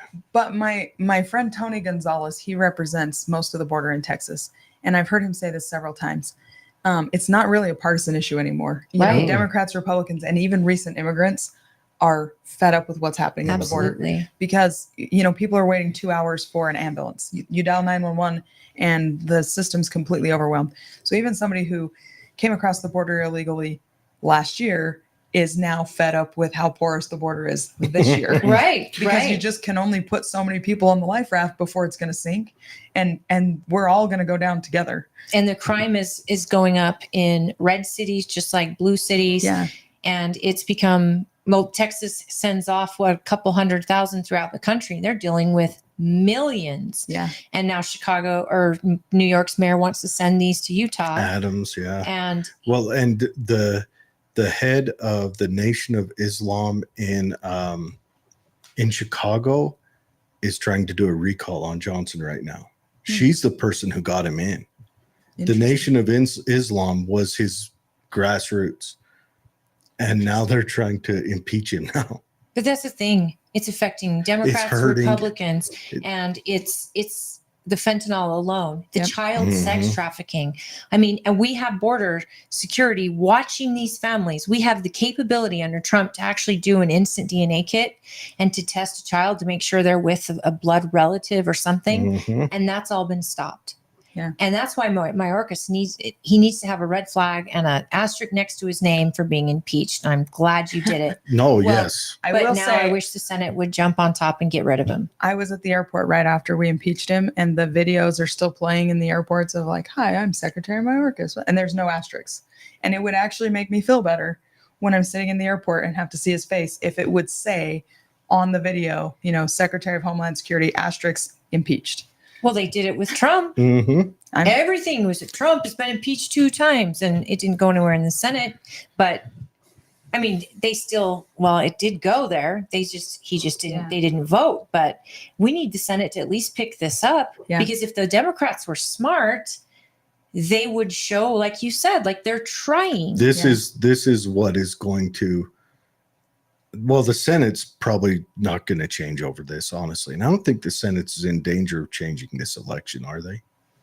How many seats are they up? I don't know, but yeah, I think it it's actually pretty is. close. The Is it? math kind of works in our favor but by which seats are up. But here's my issue: is we're too dumb to recognize that the Senate matters. Who's too dumb? The general populace, What do you mean by that? Yeah. me included. What do you mean? The Senate does matter. And Yeah. the two working Who do- together this really is where I want to matter. go with this. All right. I wish we could figure out how to get our Congress and our Senate to rein in the executive branch. Yeah. Because in my opinion, on general government matters, the congressperson is the most important to me. That's my I second person that. who sits in the people's Of house. course you do. And then if I'm dealing on a state level, it should be the Senate. But Yeah. lo and behold, Well, the 17th Amendment messed that up. yeah, they just got done stealing money right out of our pockets. And they said, you know what we'll do? We'll screw them again, over and over again. But the president was supposed to not have, he's supposed to kind of just sit up there and, Yeah. oh, this is what the people want me to do. I'm going to go forth and do it. Yeah. But when These they are the give bills, I'll sign them off. when they give all the power to the presidency, he becomes a WWE popularity contest. Yeah. And then the Congress starts, when we get strong on one side, we're going to dip in and take a whole bunch of power the up. judiciary is so expensive, is so important because they're supposed to rein in either office too. I mean, that's what these checks and balances were supposed to be about. Sure. Yeah. All these Ask executive Andrew orders, Jackson how that worked out. all the executive orders, the fact that Trump had to do so many. Well, okay. What time do you have to leave? Let's ask that. What time is it? I It's can't see. 30:30. Okay. Yes. So I've got 3:31. 5 more minutes. 5 more minutes. So All right, then you we're know going to what? leave this Go. all to you. Then. I we're wanna going to put in a shut up plug. and you do Okay. 5 minutes. All right, I'll do 5 minutes. So we've talked a lot about how dysfunctional things are in Congress, and it's true. I'm not even going to try to defend the dysfunction in Congress right now, but I do want to leave on a hopeful note, and it's this. The status quo is going to stay in place as long as the status quo is working. If we can keep passing big omnibus bills, if we can keep limping through and passing spending bills that increase the budget, things like that, it's going to keep happening. Right now, things are broken, but I don't think they're irreparably broken. I think the dysfunction we're having right now is going to force us to fix some issues. And what I'm working on is making sure that the way we fix those issues is we go back to the fundamentals. We go back to voting on single issue bills. We pass spending bills through regular order and, a lot of defunding. I like that you brought that up. We need the legislative branch to act as a check on these executive branch agencies, because no sane person would want to be president of the United States right now. You're over an executive branch that is so complicated and is regulating every aspect So of people's bloated. lives. Yeah, and it just needs to be reined in. We do not need the federal government regulating absolutely everything from the water we drink to, the thoughts we think. It makes them a king, which is It what does. we avoided when we kicked their butts over there.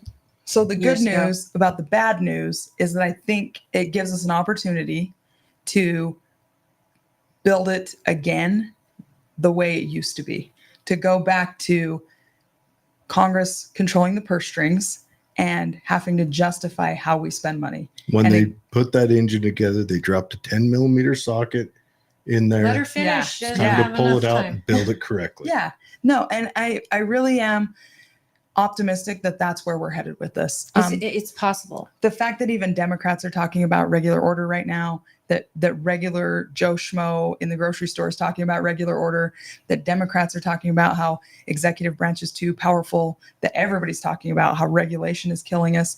Californians are talking about permitting reform. Like, these are things that, in 2010 at the height of the Tea Party movement, only Tea Partiers were talking about. Right. And now they're mainstream. So it's frustrating right now. There's no defense for how it's going, but the silver lining is this car we're driving is broken down. We can't keep limping down the road. So now we can fix some of the things that are wrong.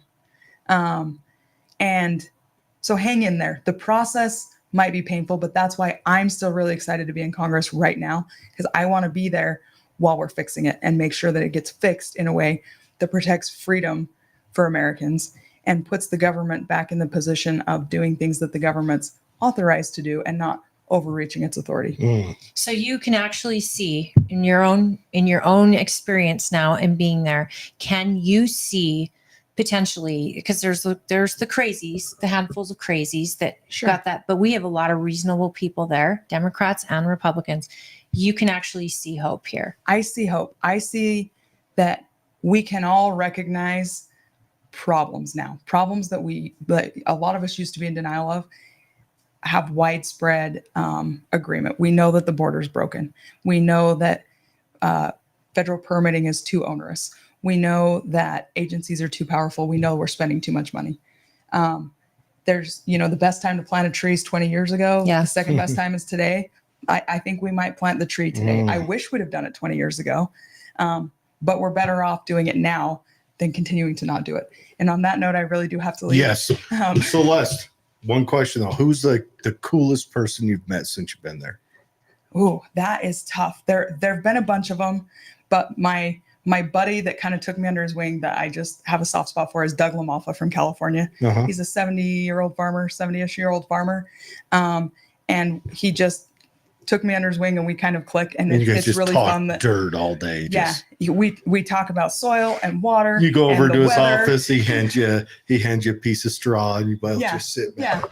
We put our thumbs in our coveralls and we talk about the weather. Have you been selected on any committees yet? Yes, I'm on the Small Business Committee. Excellent. Which is very relevant to everything we do in Utah. That's the lifeblood of the United States too. And I'm on the Transportation and Infrastructure Committee. Really? Yeah. Oh, you and butt stuff. I mean, Buttigieg. Well, I was going to say me and Burgess Owens, but you went a very different way with that. I can't thank you enough for being here in person. I'm just so I'm just glad you guys let me come on. Let's do this again. No, you're on. Hey, and next time you come out, okay, we are going to shoot darts. Yes. Okay. You promised me that last time. It's. Yeah, but do you have your own had pistol? 30. I here in do, the but state it of doesn't Utah? shoot darts. Oh, he puts What the is bullet it? in. Is it a 9mm? 9mm, yeah. We bring it. Okay. It brings it's a laser. We will shoot it with You your shoot the pistol. darts. Okay. All right. We'll have fun and we'll just shoot the breeze. Okay. Chat. Sounds perfect. If you guys want to there's still a few tickets left, but if you want to meet Celeste and get to know more about her, come to the reception tomorrow at Lincoln Day. We would love to have you. She will be here. Support her. She's We a got to huge get her out of supporter here. in our She's got to county. go to the airport. Yeah, I've got a flight to DC and back by the time we have our event tomorrow. So You actually have to be there earlier because Davis County. Dwayne, take over. I do.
What's that package? I'm gonna go take a peek.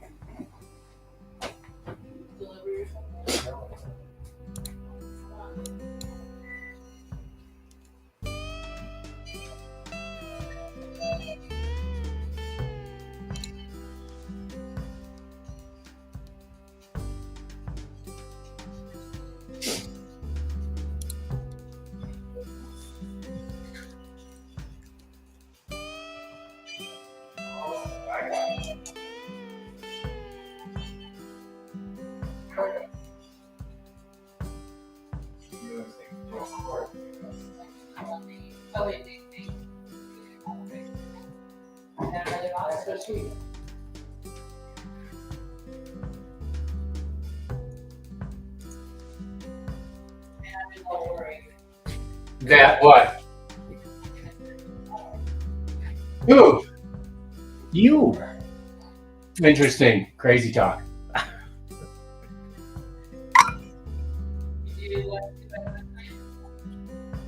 No, what did you get? I heard the mention of flowers.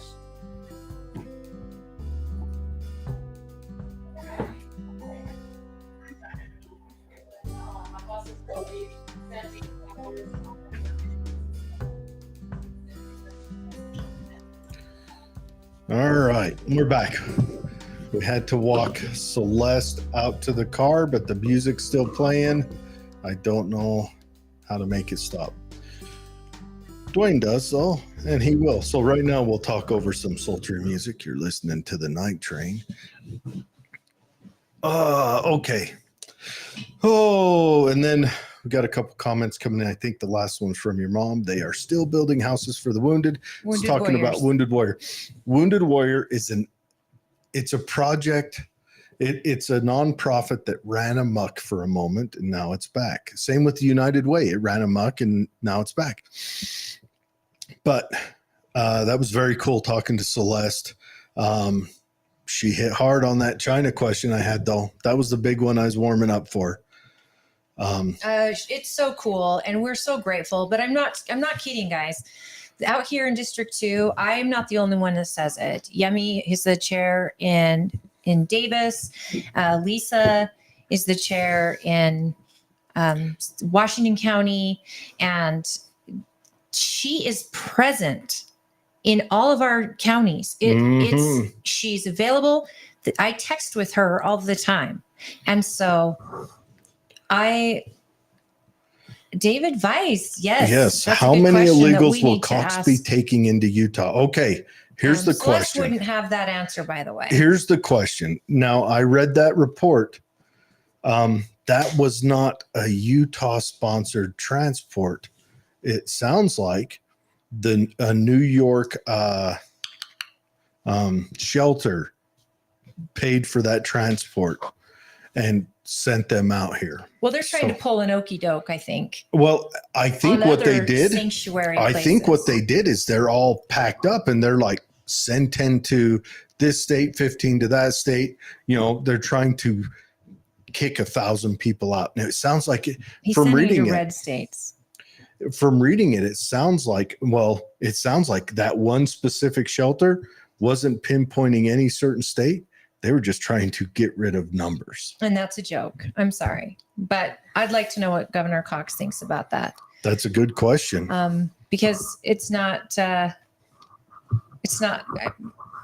don't think it's beneficial to Utah to have 1,000 new people brought in without any background. I mean, you see what's happening in Europe and the crime for rape, for child abuse, violent crime is just skyrocketing, and it's a majority of immigrants doing these crimes. Yeah, the Rotterdam over there, they say it Rotherham. All right, English, illuminamium, whatever you say. But anyways, that deal, I mean, where the police weren't even enforcing it. They weren't even trying. Look at what's happening to the police right now in New York. Oh. I mean, even regular New York Democrats have had enough, and they've come out because when you start abusing police officers that are meant to protect everyone and nothing is slap on the wrist for these people, that should not stand. Well, they've got Democrat movie stars that hated Trump 4 years ago now saying, I'm voting Trump. If I were Cox, I would be putting them into labor camps and having them build houses for wounded warriors. Oh, David brought it back around. David, where are you at? We need you. Silent but deadly. Here's step one. Offer them nothing. Do not give them a dime out of the coffers. Not a dime. But then you have more homeless. And we already have a problem with homeless. Offer them nothing. That's step one. Find them sponsors.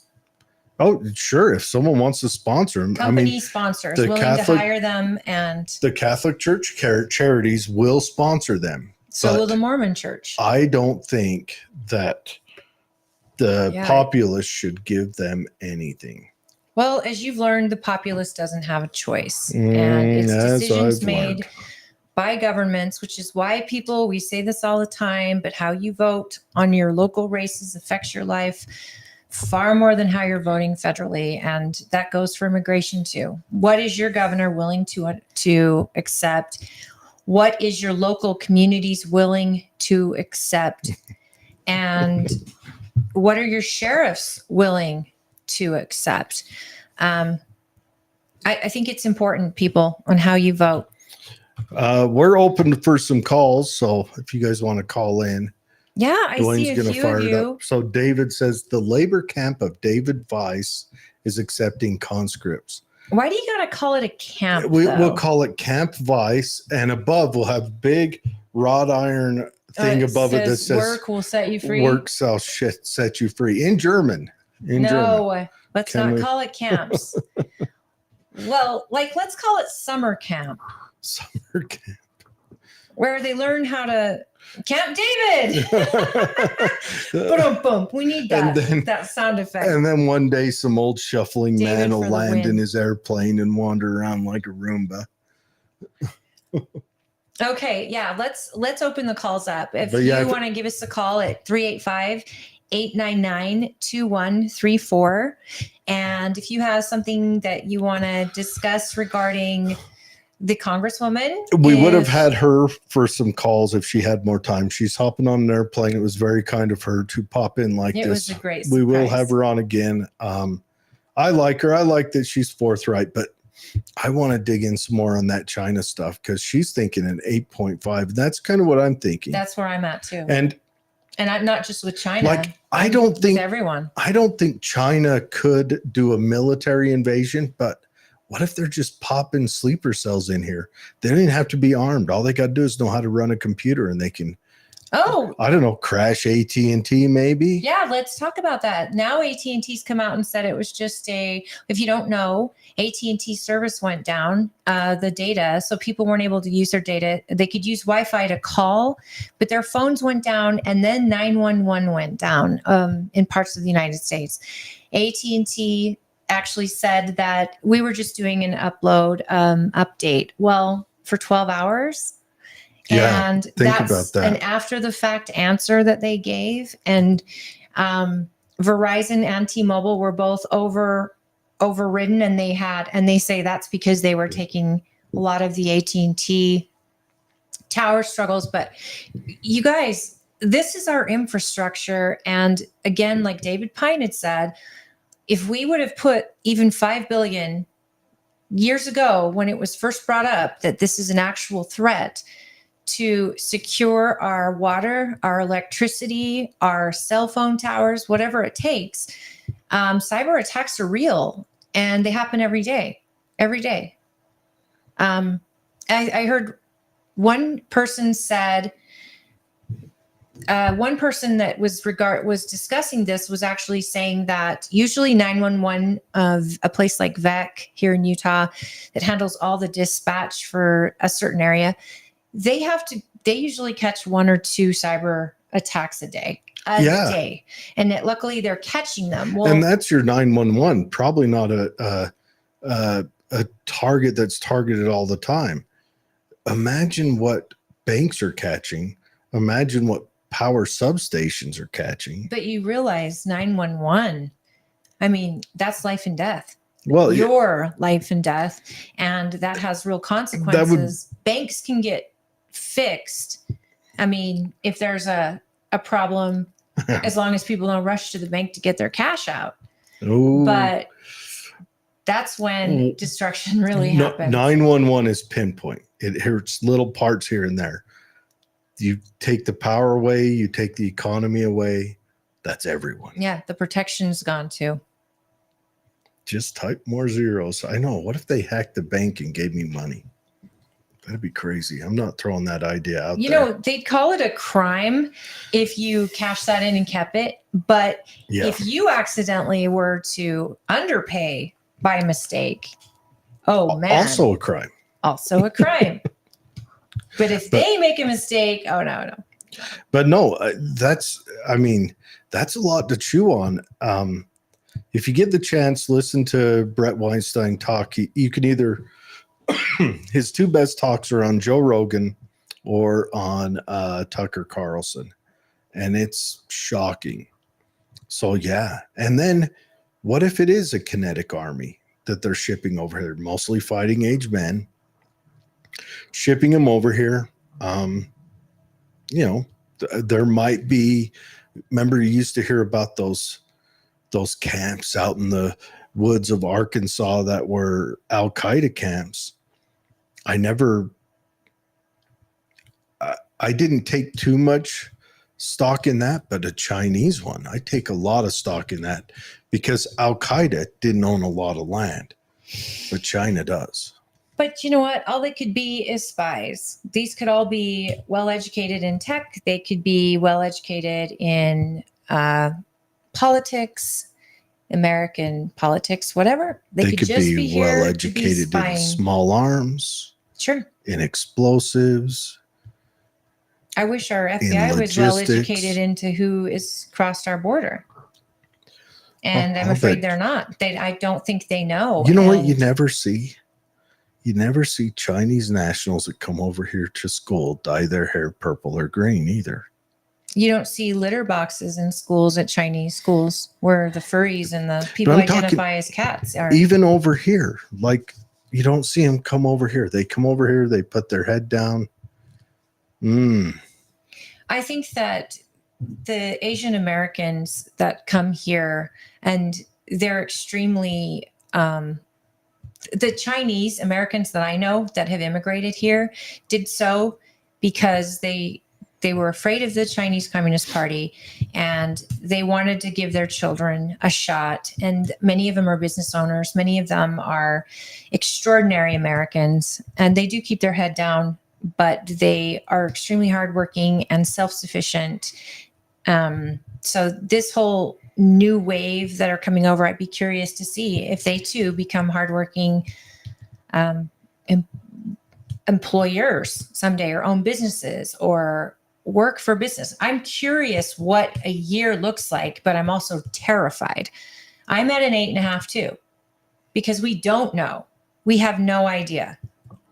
I think the question is do you have a combat load ready to go in your ammo locker?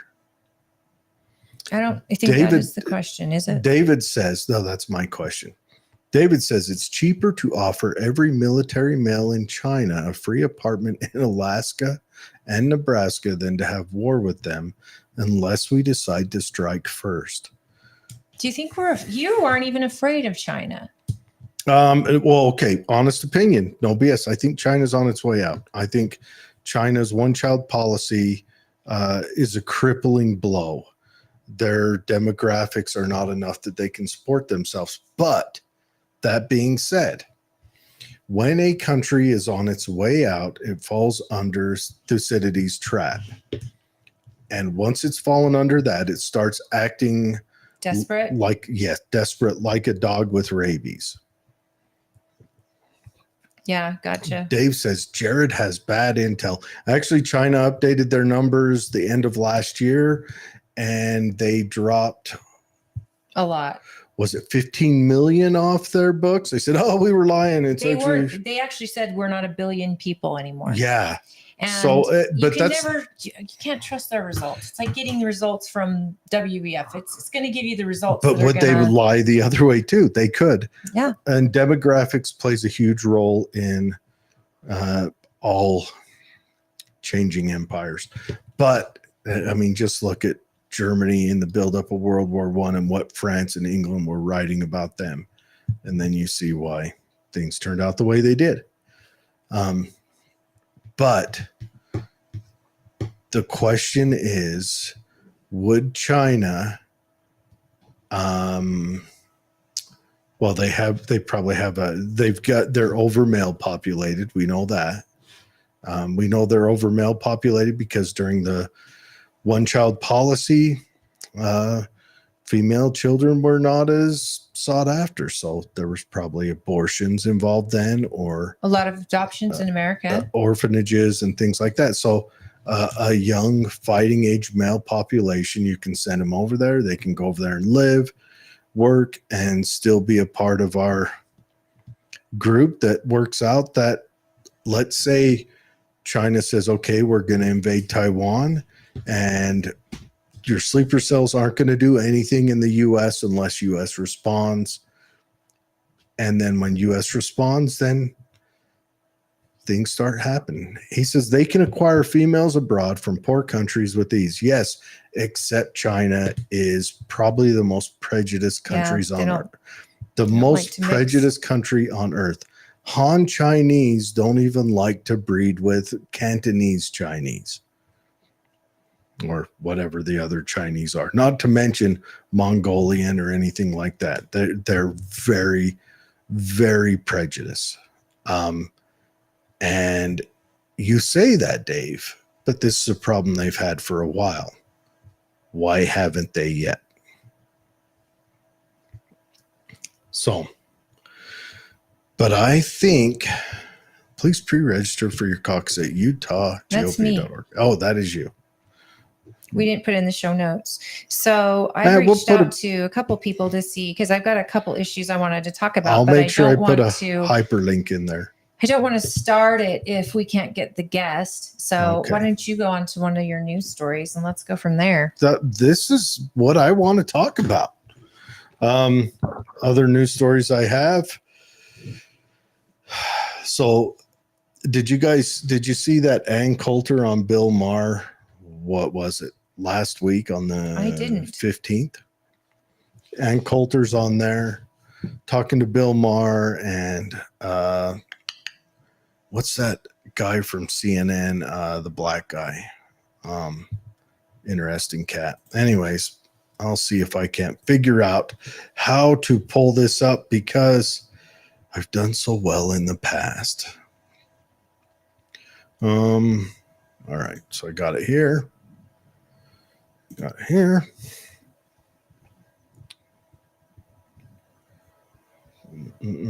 Okay. All right, Dave, you're going to be Johnny on the ball with Can We Hear This? Okay. No, that's not what I want to do. How do I do it? Pardon me while I learn how to function this. This.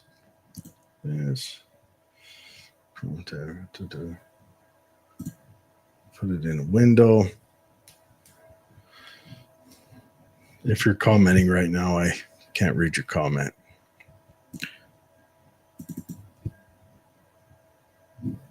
I mean, we don't. Okay, so I got that up. This, share. Boom, look at that. I have figured out something. All right, so we're going to play it now. I don't know who did this shooting, by the way. The Super Bowl shooting. We have some idea.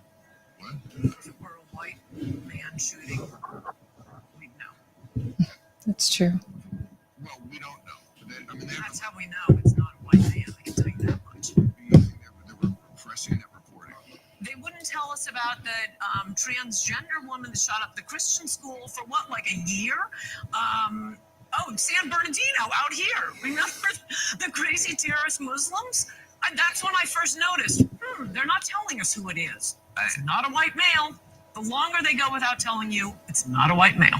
Okay, well, for this one, for right now, as of Friday night, February 16th, We know. we don't officially know. Yeah, we know. You know you have special powers. Oh, That's absolutely true. that's some heavy stuff right there. The press goes dark. Bad audio. After a so shooting. should we try playing it again?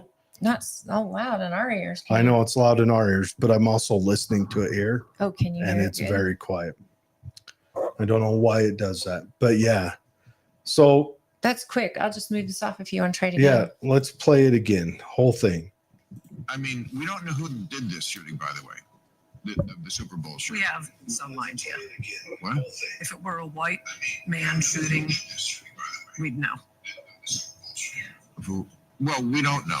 I mean, they haven't. That's how we know it's not a white man. I can tell you that much. Do you think they're repressing that reporting? They wouldn't tell us about the transgender woman that shot up the Christian school for what, like a year?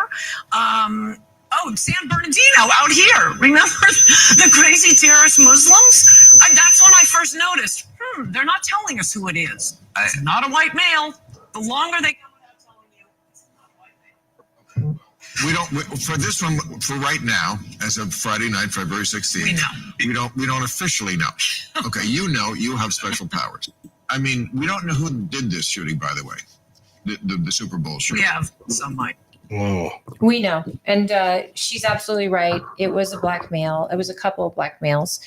And it was gang related from what the press has said. But it's, I heard one guy on the news because someone called and referred to these shooters as thugs. A mayor of, I don't even know what city. He was offended by that. That's racist. I'm sorry. The word thug stands for anybody who is putting you in danger, who is breaking property, who is shooting people and acting a fool. There's no color attached to the name thug. And if you put a color when you say the word thug, and if that's in your head and there's a certain color, you might be a racist. Just saying. Well, here's apparently what happened as the reporting goes as of now is the one guy looked at the other guy and said, what you looking at? And the other guy says, what you looking at? And the other guy, what you looking at? And then they shot each other. Or one guy shot the other guy. That's the reporting All right those now. kids shot. He didn't just shoot the other guy. He shot so many people. But This is just ridiculous. It's man, ridiculous. It's a blackout in our media, and mhm. it's all by design. And the thing is that white people commit crimes more than black people, probably, because statistically, There's more white there's people. more white people. Well, remember, actually, statistics are 98% of statistics are made up. yes, but 13% of the population commits. Actually, 6% of the population commits 50% of the violent crime. If that's the case, that's the case. But the It media is the case. But is trying to black it out. remember when I first set up our new page, I put in there the media is trying to cause a civil war, and you went, "Why did you put that in there?" That's why. Well, they've been trying though for years. Remember, if it bleeds, it leads. But you And- asked why did you put that in there? This is why. The media is trying to cause a civil war in this nation. And I don't understand to what end. How are they going to benefit? Do you think more people during a civil war are going to tune in and pay their ratings and make these people safe? Do you think the media is going to be safe if there's a civil war? I don't. I think it's going to absolutely be very, very dangerous. Dave says, I'd suggest a law that color and religion are the first things announced, then gender. I hate when there's shootings and the press puts a name up there. I mean, there was the white guy that shot up Las Vegas and his name was everywhere all the time. But what she's talking about in San Bernardino with the two you had terrorists, that shooting up in Buffalo. Remember that? The No. white guy that went in and shot the black people in the shopping store. in the grocery store, and they plastered his name everywhere. And great, treat all of them the same. I don't like them even giving any attention to names of these shooters, because I think that other shooters think, oh, I'll be famous. And I think they've stopped trying to give a lot of attention. But she's absolutely right. The media blackout is now deafening when there's no information on the shooter. When you never got the manifesto from the transgender that shot up that Christian school, who had a published manifesto that the police commented on day one, but then never, Kyle Rittenhouse, same thing. Oh, let's plaster his name. Oh, he's not even white, isn't he? Isn't he? No, Kyle Rittenhouse was white. But regardless, remember the his mother, I think Covington Catholic kids, where the media ginned that up. No, that's what I was talking about. The transgender girl that shot that school up had written a manifesto that the police actually mentioned in the first interview when they were asking, do you know anything about it? Well, we know that she has a manifesto, blah, blah, blah. Then silence. Here's why I think the media is the way it is. The majority of media is that we know where progressive teenagers come from. They come from wealthy families. That's where they come from. The purple-haired morons all come from wealthy families. They can afford to send them to college to get the fine arts degree or to get a bachelor's in underwater basket weaving or lesbian dance theory, because you have to be wealthy to pursue that crap. Or go into debt. But media, press used to be a blue collar job. No one goes into debt to get those stupid degrees. They get other stupid degrees, not those specific ones.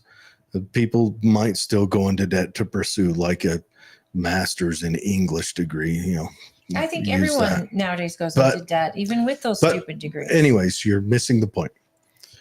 The same thing with media. Media press used to be a blue collar job. People go in there and do that as a profession.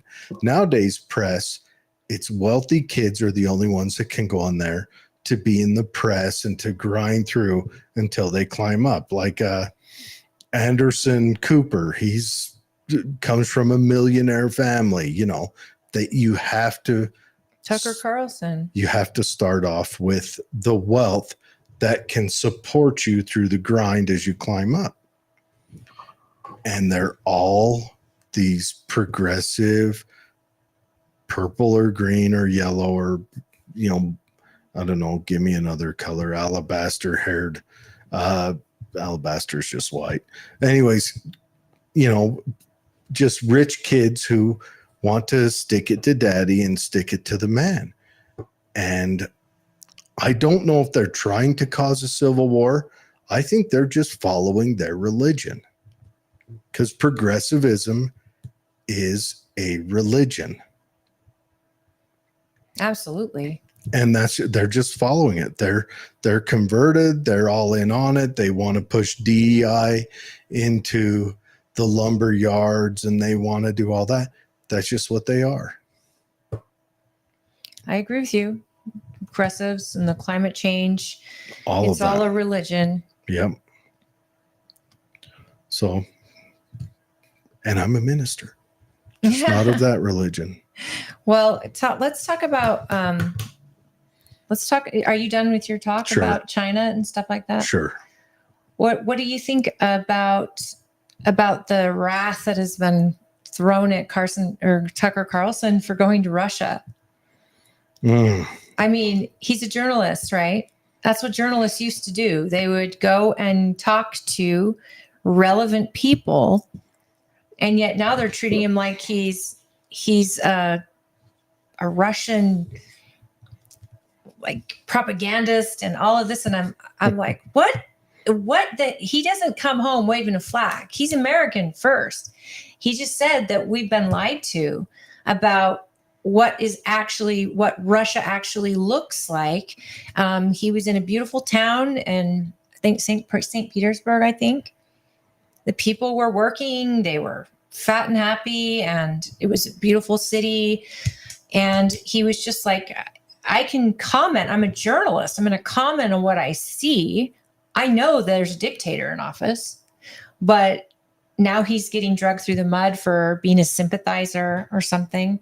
And I just think, do you want journalists who actually do their job, or do you want these puff piece, paid in full talking heads that only tell you what you want to hear, or are like, I don't know, what's his name, that just repeats over and over and over and over the same, what's his name? The guy that I don't like.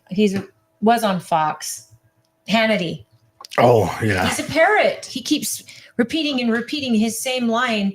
And yet, I mean, I want to see him at the border, but I don't want to see it from a right-wing, left-wing perspective. I want to see it from the American perspective of what's actually happening. Keep politics out of it. But now we've gone from having, news that gives you facts to having one side give you their view of the facts. I mean, I think you have to tune into places like podcasts like ours. I mean, even the right-wing majority of the talk shows, I try to listen to both left and right to try to find my facts in the middle, because I know everyone's got an agenda, and sometimes that agenda is meant for good and it's meant to help people and it's meant to do that. But at the same time, there's a little bit where you have to figure out what the facts are. And that bothers me. Media, at least by design with our Constitution and with that First Amendment, was in order to give a free media so the public would get factual information. Was it Meet the Press when they interviewed Zelensky? They threw nothing but softballs at him. Like the girl asked him, "What's your favorite music?" So I'm just saying, it's a little hypocritical. Look, am I a fan of Putin? No, not. I mean, he's just a strong man on the world stage. He's going to start acting erratic because he's built an autocracy, and autocracies are notoriously hard to give up. It's notoriously hard. Yeah, autocrats usually end up in really bad situations when they're done. I've let my feelings be known before on what I think about the whole Ukraine-Russia thing. I think there were so many avenues to head it off at the pass. Now Ukraine's out of people. So we're moving into the options of, maybe we could send some illegal immigrants over to Ukraine to defend it. But we're just bleeding ourselves dry on a lost cause. Well, an illegal immigrant who doesn't already love America and doesn't understand our Constitution and all of that, how do we expect them to defend it? Oh, we're not sending them over there as a voice for America. Not a voice. I mean, even as a soldier. No, we're sending them over there as we put an illegal immigrant soldiers, dropped off there. Oh, you're and saying we'll let Ukraine sort out we how create to a couple arm them. cruise ships and send them over. Cruise ships. I don't know, how much does a parachute cost? Either way. Not a bad idea. I know it's and not we a say, bad look, idea. you go fight But in Ukraine. Ukraine is a generation lost. You look at the people now. The people are old like me. Their soldiers are old now. That's a generation lost. This is going to leave a scar on Ukraine. Mark my words. Ukraine, if they survive this, even if they don't, in 30 years, Ukraine is going to be a brutalist place. Either they're going to commit brutality on a neighbor or they're going to be brutal internally. And then I like how Zelensky has shut off his elections there.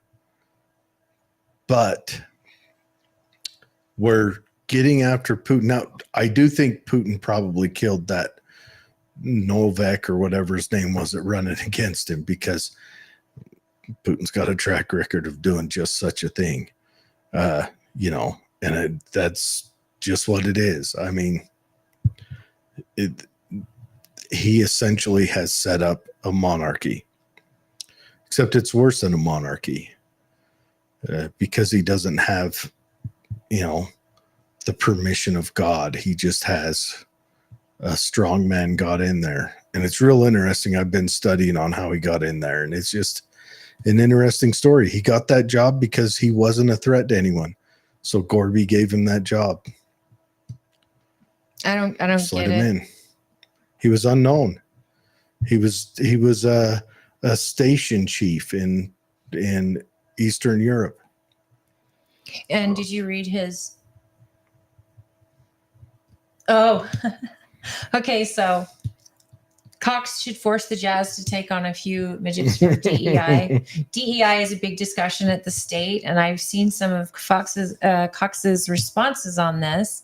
And he's like, "Why can't we have diversity and still work together?" And I'm like, "Why don't you look at Boeing right now? Look at airlines now. They just fired one of their top dogs at yeah. Boeing for it. DEI is dangerous because when you stop caring about merit-based jobs that require, DEI hires in other places might be fine. But when you need somebody to do a job that means life and death for the citizens of the country, or they're protecting life and death, like a military or police, you need merit. You need people who not only understand the Constitution and the oath they carry, but they also have to understand the job really, really well. So building airplanes, piloting an airplane, all these things require merit. Being a doctor.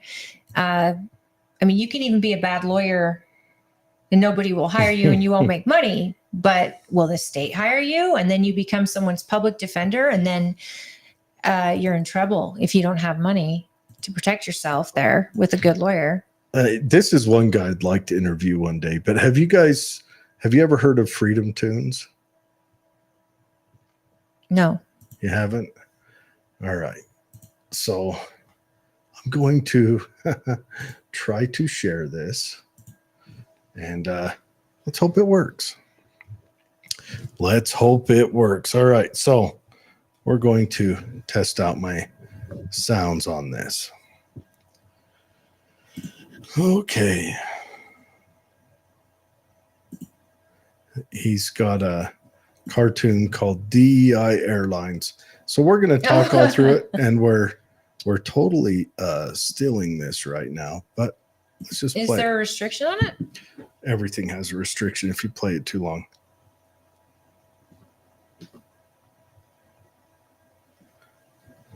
Oh, I gotta.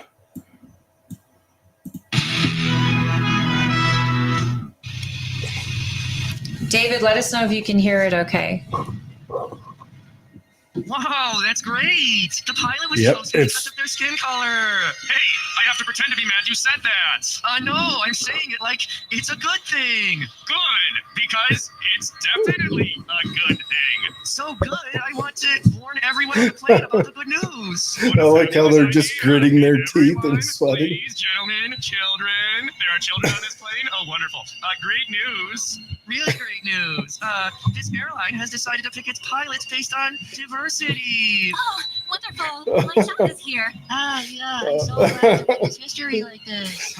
Yeah, it's great. Seriously. Everybody has to. They're scared to go, what? Yeah, we really are going to be history. Whoa, that's so great. The people who built the plane were selected because they were black women. We need the person in the front of the plane to be a different color than the people in the back of the plane. Or the same skin color. I can't think of anything more important in a pilot than them looking like me. This one Desert Storm and got dressed up for this job. Oh, he's great. Even the stewardess is gritting her teeth. The whole time, but that's okay. Please don't ask me for anything. Oh. In today's news, DEI Airlines Flight 267 has landed unconventionally with no survivors. It's suspected that landed unconventionally with no survivors. Airline, with DEI Airlines opening an investigation into passenger conduct, and this news station has obtained audio of the flight's final moments from the flight's box of color. Oh wow! I've never been on a plane pointed in this direction before. Well, historic. They're supposed to stay in that air anyway. I'm a retired pilot. Maybe I can help. Not to imply she needs my help or anything. I think maybe it's time for Lightman to sit down and listen. Sorry. Oh my gosh. Oh, wow. The airline released this statement earlier today. We at DEI Airlines would like to sincerely apologize. After reviewing black box audio from an unconventionally landed flight, DEI Airlines. our customers failed to clap for our pilot after the plane made contact with the ground. White pilots receive applause every day, and this is an unacceptable double standard. We vow to do better, and we're starting by withholding settlement money from the passengers' families. Oh my gosh. Oh, so if you guys get the chance, pop over to Freedom Tunes, follow them. They are hilarious. Yeah, Seamus Coughlin. Oh, that's too funny. It'd be funnier if it wasn't true. I'm telling you. It hasn't been pilots necessarily yet, but once it is, that's because something terrible happened in the sky. But the fact that doors are flying off mid-flight, and the fact that wings are literally broken and hanging as they're dropping, I mean, this Boeing is handling it. They say they are. They fired a top person. But What do you think? How big do you think the golden parachute was that they gave him? Oh. Does that cross your mind when big companies do a fire Seriously. like that? I think about that all the time. Seriously. Well, remember that what was her name? It sounded like Lady Part. Vijaya whatever from Twitter. Vijaya something or another. You're just making that up. Is it Vijaya? Stop saying that. I'm telling you, but when she got fired, she got like a $10 million severance or something like that. But they can't give. She was their top legal person. They can't give Elon Musk the money that he was actually promised by the committee, by the businesses in an agreement. A judge comes in and goes, no, that's too much money. Vijaya, that's her name, Vijaya Gade. Oh, our producer is awesome. Her name is seriously, I told you, it sounded like Lady Part. I'm just thinking of the Seinfeld episode. Honestly, is seriously. her name Dolores? Like, seriously, she is out of James Bond. It's pussy galore. And we're off the rails. That was on James Bond. It's a substantial show from the 70s. I know. Vijaya Gade. Dylan Maloney is doing well financially these days. And you know why? Because all of those purple-haired colleges are paying it to go there and talk about its whatever. That's it. It's a lot of it's. I guarantee. Yeah, she had so many sponsors, and even, I mean, Bud Light was just one of them, but after that, they were doing, their sad story on their TikTok about how, no one's standing up for me. Bud Light should stand up for me. And yet all of that too got her even more sponsorships from the left. And I have to say, can we just stop? Can businesses just stop with this social justice? Like, to me, it doesn't seem smart to alienate half of your base, half of your customers. I don't think Dave says surgery pays off these days. I don't think Dylan had any surgery at all. No, I think she did. But I think she purposely didn't do top surgery. And I think, and maybe it's a conspiracy theory, but I think the look she is going for is that of a 12-year-old girl. What do you think? I don't think they've had. Which is so creepy because the men that follow her are, I don't know, creepy. I don't think they've had any. Okay, has facial feminization surgery. Okay, what else? I because I believe that because she's been doing day 1 of being a girl, day 2. I honestly don't think they But I don't think she's doing top surgery. But see, she comes across like a 12-year-old girl, and she's got a lot of attention from men, which creeps out. Dylan Mulvaney was a stage actor. Yeah, she was actually in the show, the Book of Mormon. The Book of Mormon. But she was a man in that show. Dylan Mulvaney, I think, just wanted to become popular, so it pulled a sundress on itself, and it went out and said, "Here I am, look at me," and acted. And I think she really loved the attention and the fame. Oh well, no, they did it just for that. But do you think that she anticipated having to go full transgender because of all of the influence? I wouldn't even call Dylan Mulvaney trans. I would just call Dylan Mulvaney a drag queen. Oh, I swear, David, I believe that she's had bottom surgery. And I don't not that think it's so. any of our business, actually. Does it matter? I really don't care if she has or not. I've heard that they've had face surgery, but I don't think that. Okay, you're just going in over her facial changes. That's the only surgery I've ever heard of. I think she's still I think she's still packing her twig and giggleberries. And there it is. She still Just has all of her wedding tackle. My friend Cordog is gonna love that you brought up the twiggleberries and the tackle. The Hot twig mic, and giggle. hot mic. Dave says, "I'll never know. If I ever meet Dylan Mulvaney, I will send them to your house, and you can check." Has he even given you his address yet? Not yet. Dave, is that by design? Because we want your address. But no, Just share it in the comments. That would be great. I think young Dylan is still packing heavy.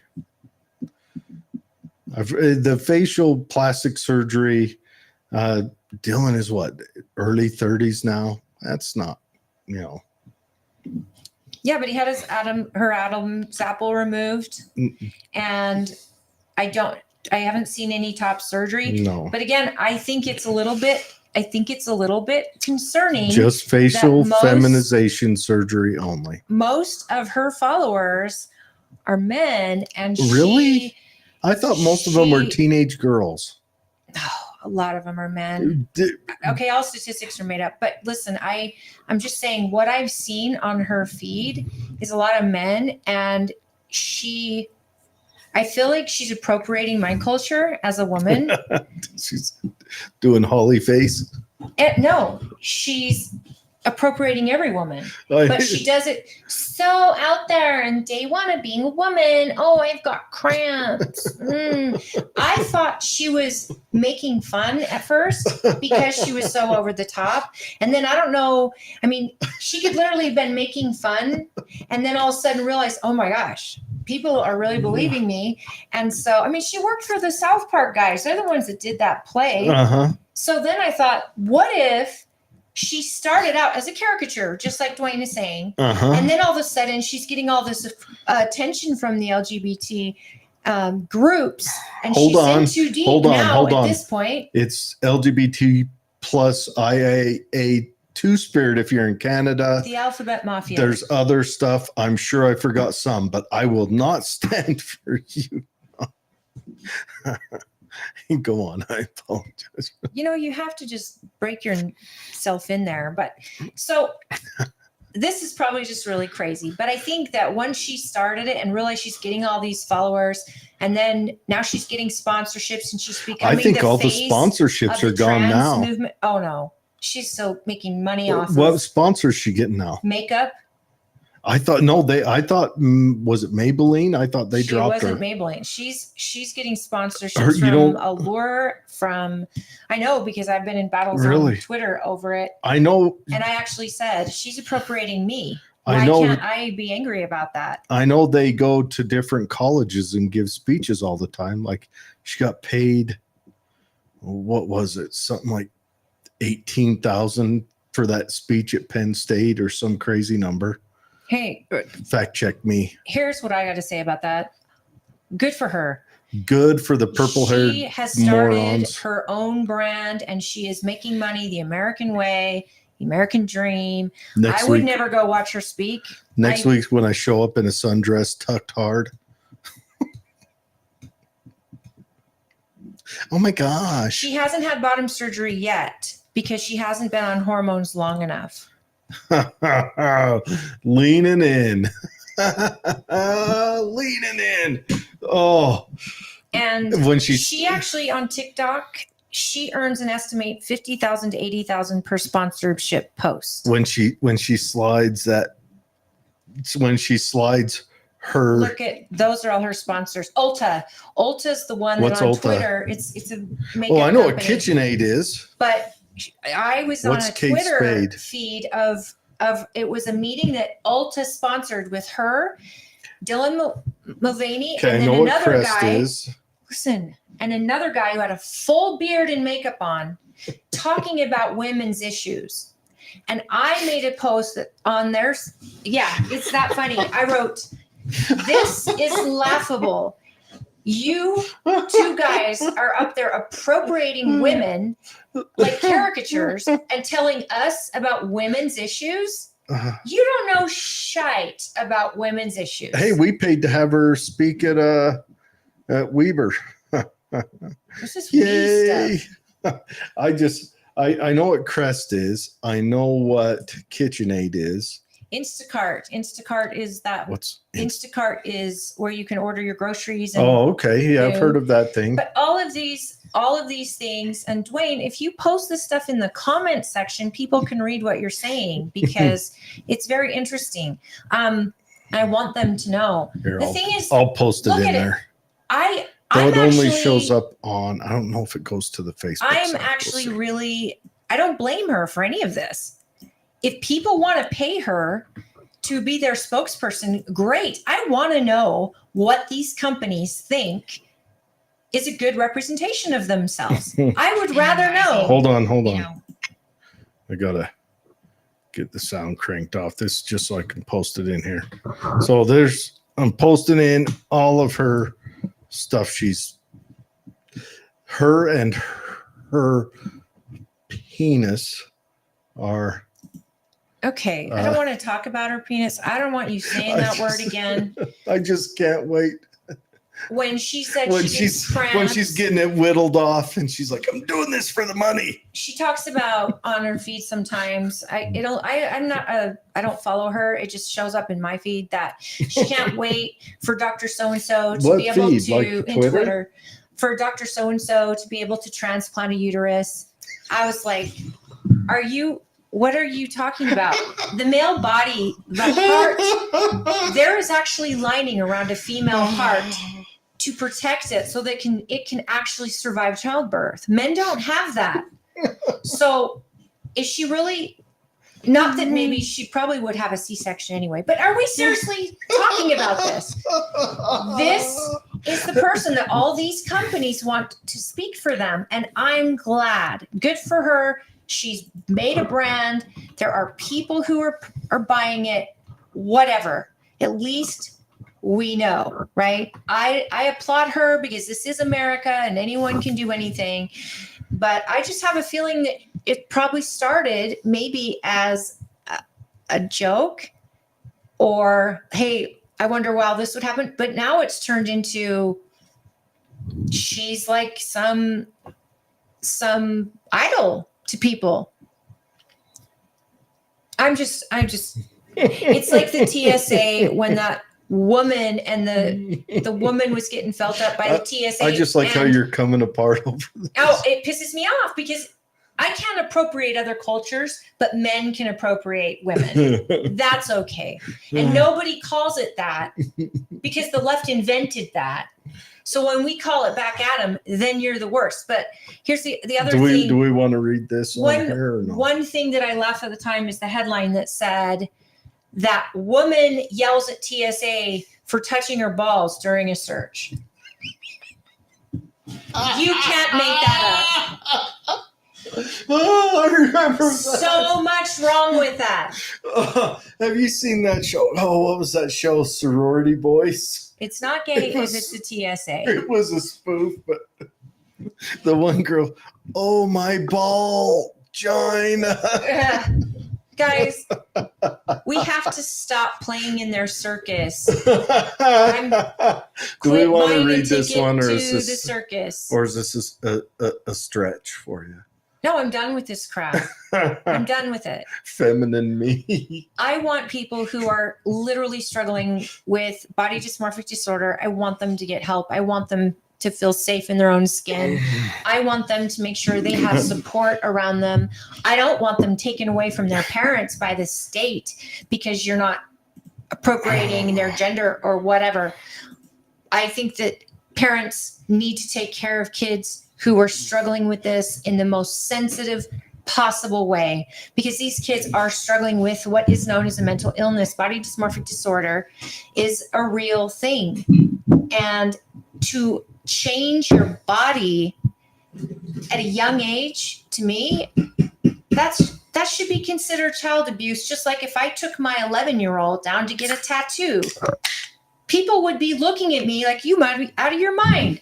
Well, she really liked Dora the Explorer 5 years ago, so we got her a Dora the Explorer tattoo. My son wants to be a pirate, so we had his leg amputated, gouged one of his eyeballs out, and bought him a parrot. Like, do you see? We cannot keep playing in this sandbox because it is going to hurt people.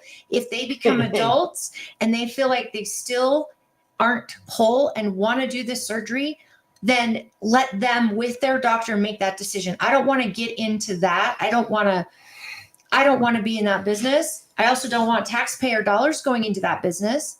Just like, taxpayer dollars won't help me if I can't get pregnant. They're not going to help me if one of my body parts isn't working. Hell, most insurance companies won't help women who need to do IVF or anything with hormonal shots. Even their insurance is like, sorry, we don't pay for that. That's elective. But now taxpayers are paying full price for transgender surgery. Are they paying full price for schizophrenic medications? Abortion's half off. Oh, I'll feel bad if Dylan Mulvaney gets a uterus transplant only so she can have abortions. Can you imagine? This is the world that we are living in, and we are giving so much attention to this, and we're playing in the sandbox with crazy when we actually should be sitting down kindly and sweetly and calmly and getting them help.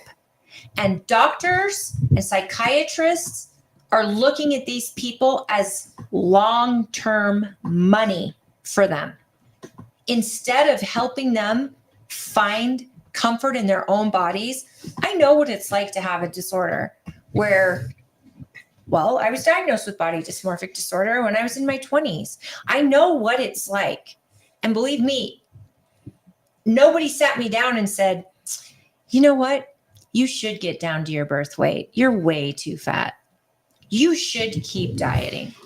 You wouldn't tell that to a bulimic or an anorexic. Why would we tell someone to cut off their genitals or enhance their genitals or try to change their bones, whatever they're trying to do? Why would we do that when these people need help and love and understanding? So good for Dylan Mulvaney. She's making money on her brand. I do believe that's what it is. It's a brand she's created. She's laughing all the way to the bank. So is every single doctor that decides that a 17-year-old needs surgery, that a 14-year-old, a 12-year-old needs hormone replacement, or all of that.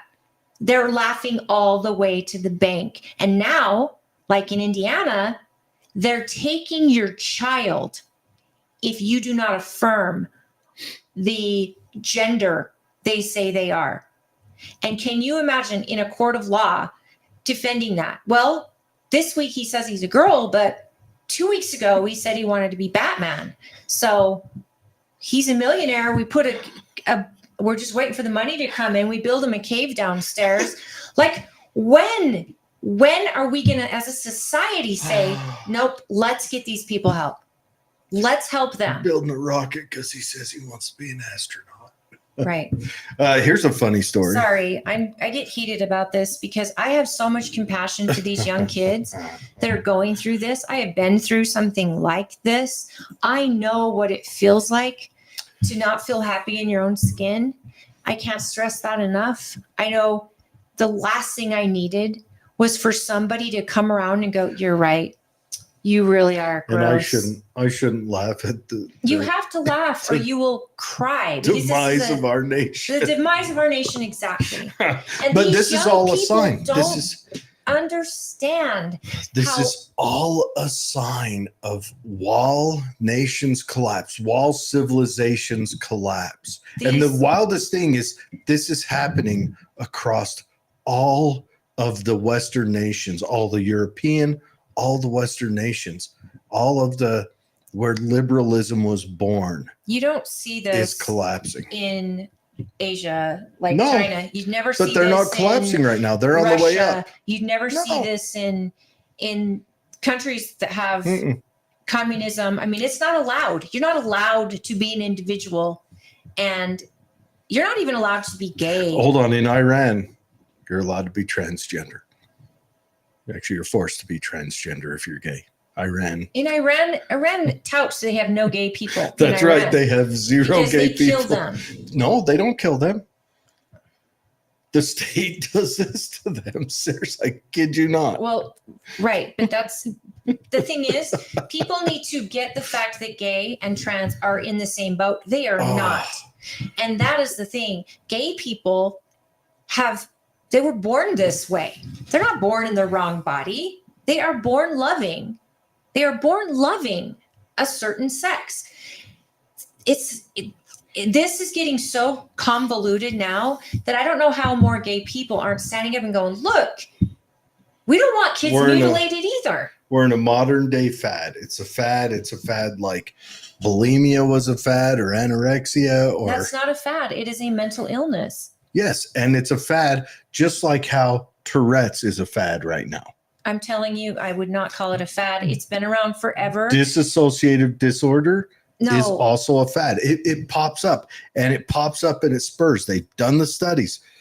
But anorexia, I'm telling you, they never talked about it. You didn't talk about it. Yeah, we didn't talk back in people with the illness. In the 90s, never we didn't talk about it. In the 90s, we didn't talk. We're Gen Xers. We don't talk about our inside feelings. That's for ourselves. And let me tell you this. In the 90s, teachers didn't put you on a pedestal for a mental illness. Bingo. They stopped calling it. They're changing the words. They're changing definitions. And we have a huge group, not all, of teachers. Now, there are teachers out there that are trying so hard to protect kids that are struggling with this situation, and they're considered allies. And I know their hearts are in the right place, but there are also teachers out there who are actively pushing this along in a kid's mind and making a very big divide between parent and child. And where did those teachers come from? The colleges. By design. Where, honestly, the enemy of our nation is in our public colleges and our public schools. Yeah. But I got a funny story. It better be funny. You've laughed hard enough about my story. Tell me. Oh, no, I didn't laugh about your story. I just laughed because you followed Dylan Mulvaney. I don't follow him. Is Dylan going to change her name to Delina or something? She doesn't have to. It's a neutral name. Change it. No, go hard at it like astral fart cloud or something. Anyway, so transgender woman's lawsuit over discarded tissue dismissed. So. Oh my, come on. So a dude starts dating this cookhead, right? This way out there, super purple haired, humana. I'm not going to read the story. I'm just going to tell you what I know. And they break up. She moves out, but she left her testicles in a mason jar in the fridge when she moved out, when they broke up. So he let him stay in the fridge. I think it was for like 4 months. And then finally he's like, I'm done with this. And he threw her testicles that were in the mason jar away. So she took him to court to try to sue him for multiple thousands of dollars because he threw away her testicles. They call it discarded tissue. But it was thrown out of court, I believe, because she left her testicles in a mason jar in his fridge for a long time. Again, this is the stupidest conversation we've ever had. This can't even be real. I mean,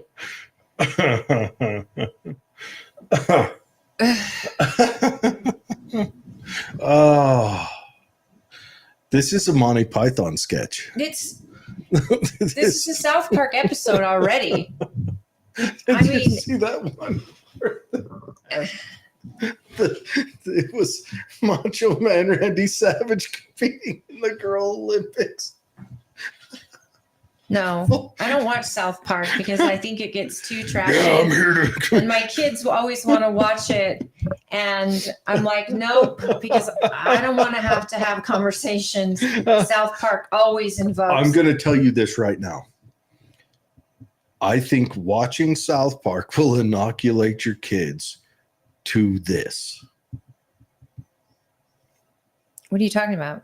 I think your kids it'll make them see it and see it for the tragedy and comedy that it is. South Park has absolutely already done that with so many things. That's what I'm saying. It'll do that for your kids. The COVID episode they had was pretty great. Did you see that one? Yes, I did. Tonight, I am starting off with some Rogue Gumbaroo. It's a West Coast India Pale Ale. It's quite good. It's got a bitter hop to it, not as much citrus on the nose. It's quite good. Thank you for that commercial. You're we welcome. should also do a commercial for Jay's case. Yeah, let's knock out Jay's case. So, if you do get can Jay's case do the hormonal therapy? No. When you get a body part swapped out, you got to go on those steroids that make it so you don't reject it. Rejection. Yeah. Well, yeah. So if you get the uterus tossed in your belly, don't bring that up with Jay's case, please. Can you get an extra year of your uteral retention medication? I want to punch you so hard in the face. I can't even believe you have a whole group of trans people angry that they don't get periods. I heard that they carry tampons with them. They're putting tampons in men's bathrooms. Why are we?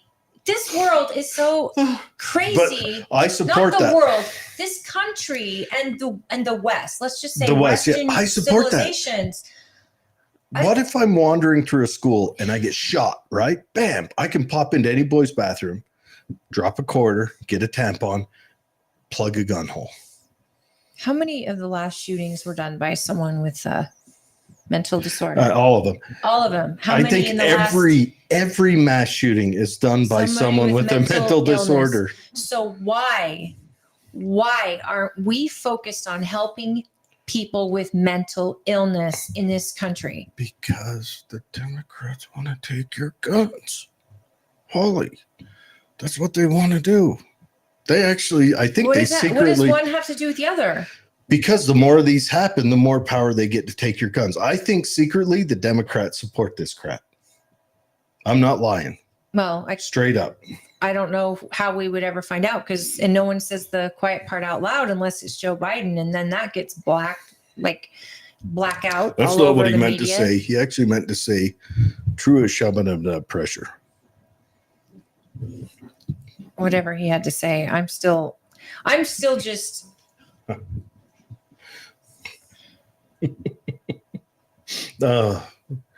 She kept her testicles in the fridge. You know, for a long time out in my freezer outside, I was tan and hide, so I had a Solo cup that had a rubber glove over the top of it that had that had deer brains in it because I used them to tan hides. And it mortified all the ladies in my family. Well, yeah, they probably thought but you it were was like Jeffrey it was Dahmer not in my style. food freezer. It was in a separate freezer. In a tannin freezer. It was in a for your separate hides and such. a separate freezer, but they were mortified. What's in this?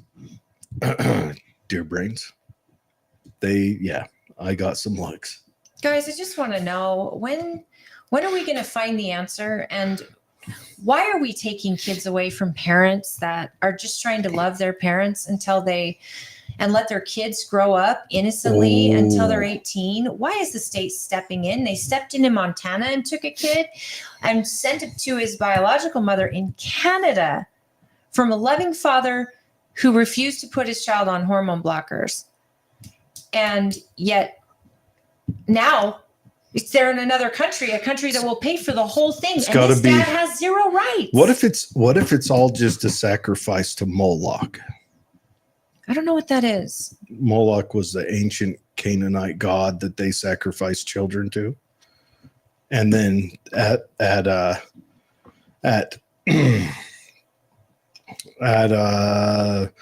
all right, someone come through for me. Dwayne, what's in California by San Francisco, the politician and rich person summer camp that they go to? Illuminati?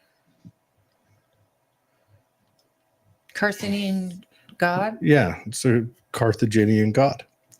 But what is the Bohemian Grove?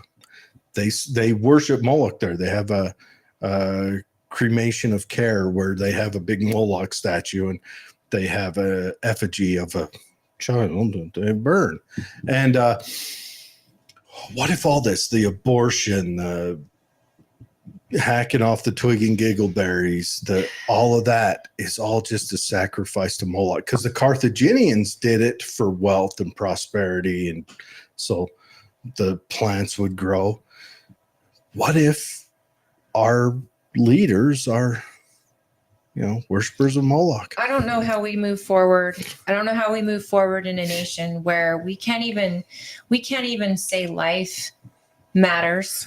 We can't even say a child's life matters in the womb, or that elderly lives matter. I like Dave's question, second from the bottom there. Rude. When we live in a world like this, how do we expect to have a future? I mean, we're gonna be screwed.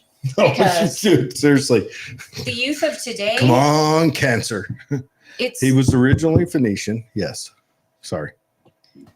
We actually are in trouble, people. If we can't even show sympathy to those, I mean, I show sympathy. I have a lot of sympathy for people going through trans issues. I have tons of sympathy. I feel like they do need support, and they need to be reaffirmed in the sense that they can get through it, that they're not alone, and they'll be loved, and there's help they can get to help them get through it. But to just say, hey, let's lop it all off. Yeah, you're right.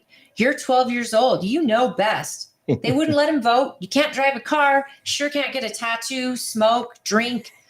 They can't trust you with any of that. But they will take you from your parents and cut your stuff off because at 12, you think it's a good idea.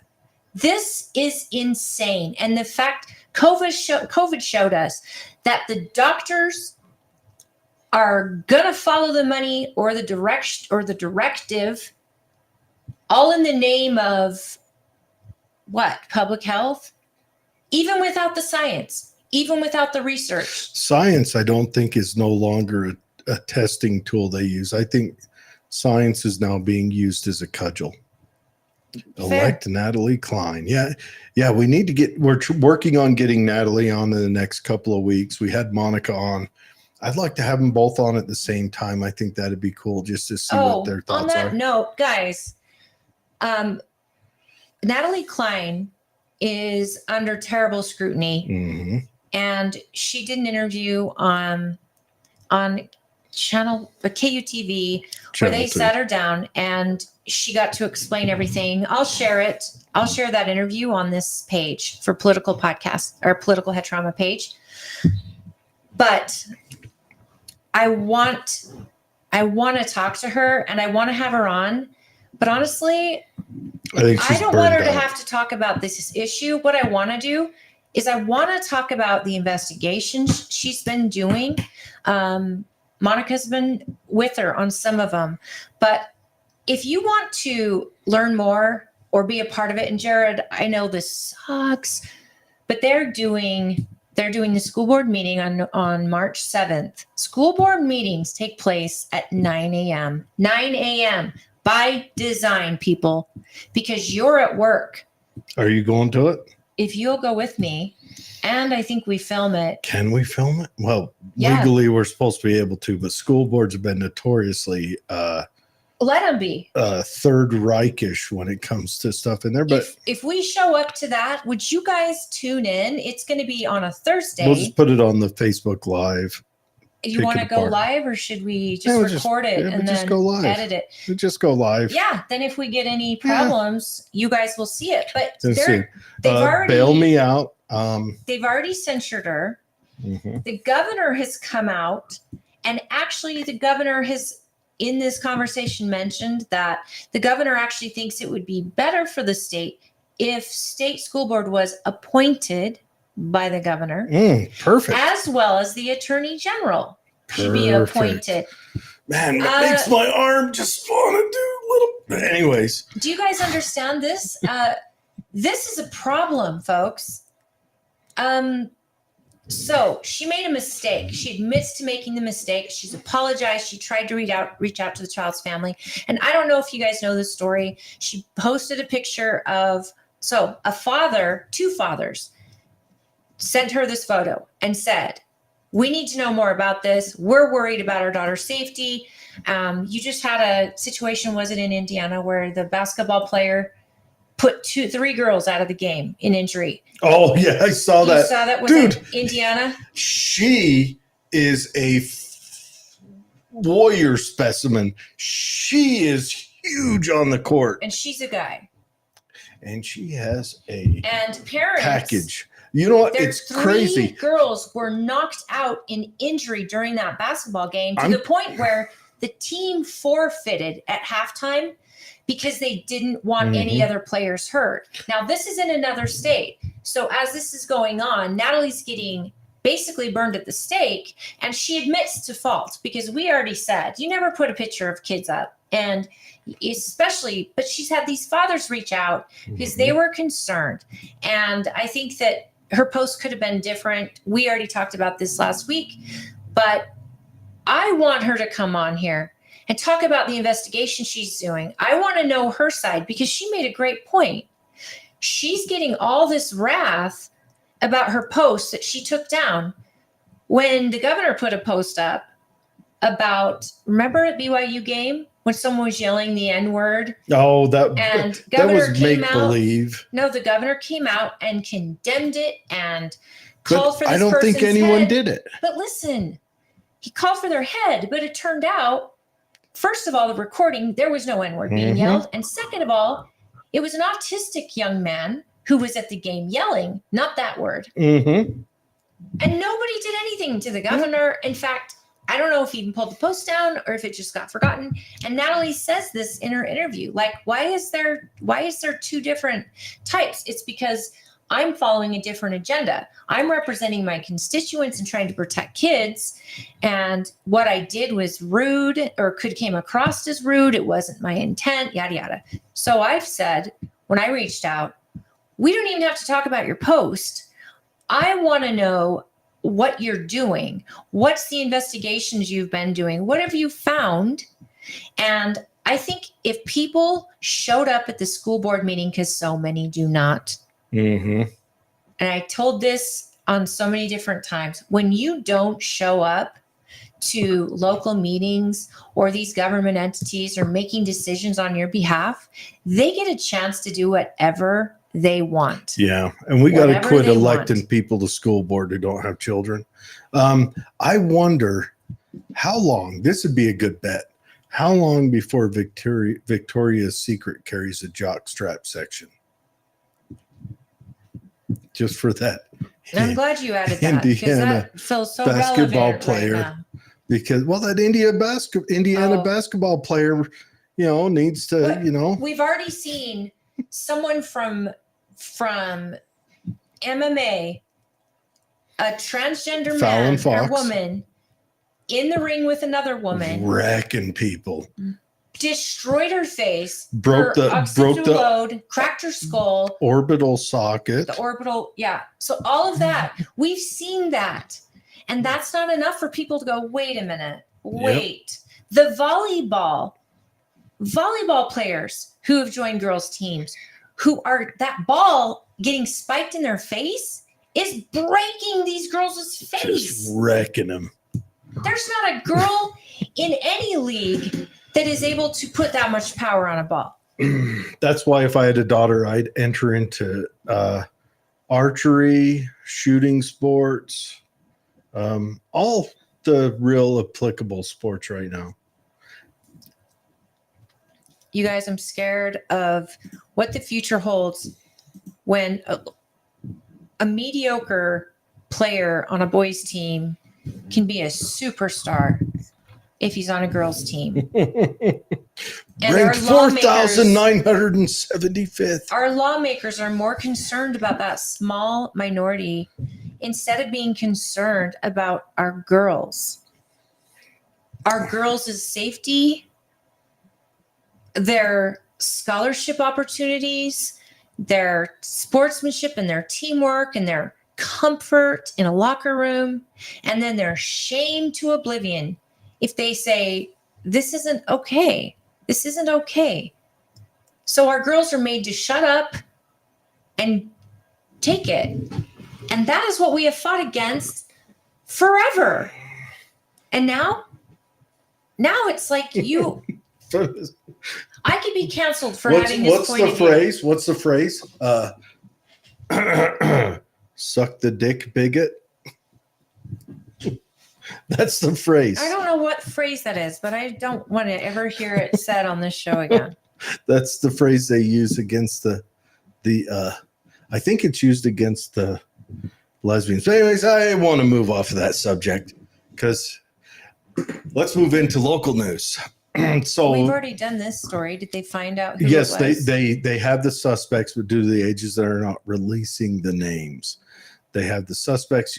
Facebook is on fire from people calling for them to become essentially slave labor to the city and the cemetery for a year, to some more, like spend a year in jail. I do like the idea of them being working involuntary service for a year. I would like to see them have to, do stuff, work their way up. I think there's probably outhouses that need to be scrubbed with toothbrushes and things like that. But yes, so the kids who a couple weeks ago knocked over, 17 headstones in Grantsville. They have been caught. Headstones. Yeah, a lot of them are old ones. They're the old sandstone ones. So I think it's important that they caught them, that they're bringing that about. But yeah, they did get them, which is very good. Karen Crawford has been missing for 2 weeks, a week and a half. They did find her, sadly. She was deceased in her car. She went missing up by this is heartbreaking. Fashion Place Mall. Yes, it's very sad. You guys, many of you know this woman and her family. This is so sad. And I know that Life's Worth Living was really trying to get the word out.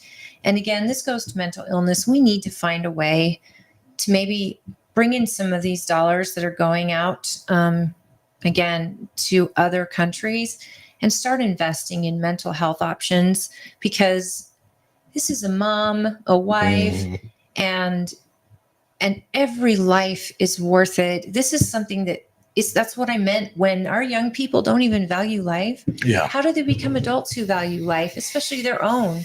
And they need help. And this poor woman, they were looking for her for 4 days, and they finally found her, and she was deceased.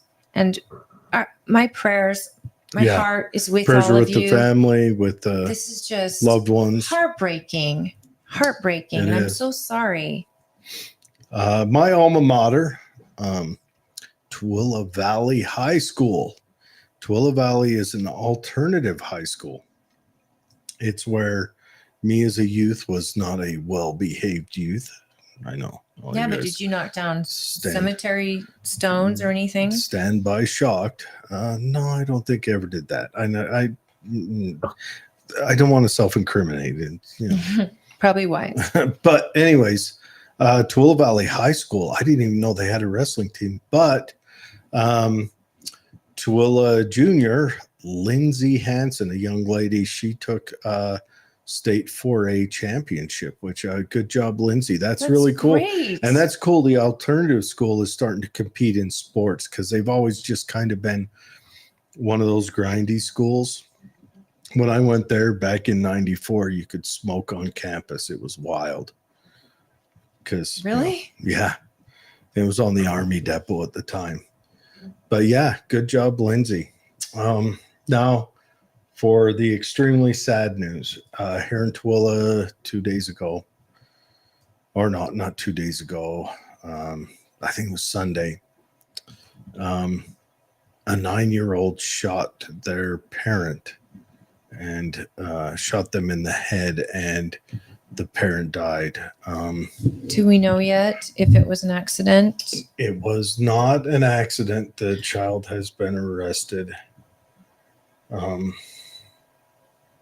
It's awful. That is a life destroyer. That destroys the whole family. That's just that ripples awful. through a community too. Yes, it is. It ripples through, and then gun talk gets discussed. Somebody's going to get in trouble for how this 9-year-old had access to a gun. And if it's the father, it's a father. Did they say what relation? Yeah. I just kept saying family member. It has updated to be his father. Yeah, as far as I know, it was his father. But there should be an investigation into this, because good gun owners know that they've got to keep their weapons locked up. So if anything stems from this, hopefully, again, check in with your kids. Make sure mentally that they're in a good place. Make sure they're safe in their own home, let alone in their own neighborhoods or schools, because bullying is real. And if your kid tells you one time I'll they're being tell bullied, you off air what I've heard about it. It's not about bullying. No, I'm saying for another It's issue. worse. But yeah, with young people taking their own lives where bullying, they only have to tell you one time. Don't think that it stopped because they don't tell you anymore. Yeah. They're just not telling you for their own reasons. Either they don't want you to go to the school and make it worse, or they don't want to worry you. But get in your kids' head as much as you can and go to the school if you're worried about it. Have a conversation and try to protect your kids at every step. But kids younger now know far too much. Their innocence has been taken. Yeah. At 9 years old, could you even imagine shooting another person? And you were raised with guns. It's awful. My dad was in law enforcement. There was a gun in every room of the house as a kid. Never did I ever think of using it. Yeah. Touching it. It's awful. Well, I was probably about 12 when I got my first pistol, and I had it. It was in my room with me. But it is sad. It's a different time nowadays. I want to switch to happier news. Grantsville had a good showing at state and wrestling as well. Shout out to Zach Powell, who pulled in fourth. He is a junior. Junior Riker Jones pulled in fifth, And then freshman, my nephew, Cruz Anderson, pulled in 6th place this year at state. That's fantastic. Yeah, so That's good job, a lot boys. of people from state. Yep, Grantsville pulled it in. They got they good job. We're pulling 4th, 5th, and 6th. I'm excited to watch because all these boys have 2 of them have 1 more year, and then of course I'm excited to watch Cruz through the rest of his high school years. And he is a heck of a good kid. Grantsville girls bring 2nd place home from state. So good job, Way to Grantsville. go. Riley Clark, 2nd place. Courtney Meacham. I love it. Good job.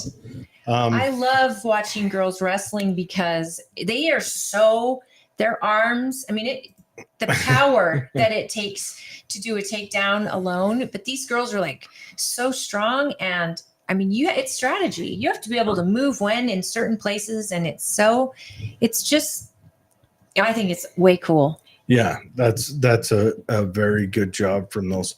So Grantsville has some right now. Grantsville's wrestling coaches they're good coaches, very good. Yeah, I'm just impressed when I go and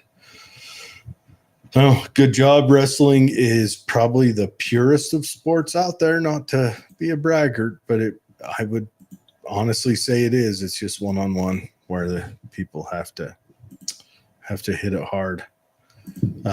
Dave says back to the Moloch. He was originally a Phoenician god, though. Yes, some crazy. Ready for the history part? No, see, your eyes glaze over when I talk about caucus. Oh God, My eyes glaze over. So Carthage was a Phoenician city that overshadowed all the rest, but it was set up because Tyrs got too greedy with their taxes. So some of the wealthy people said, "Screw you! We're going to go start our own city."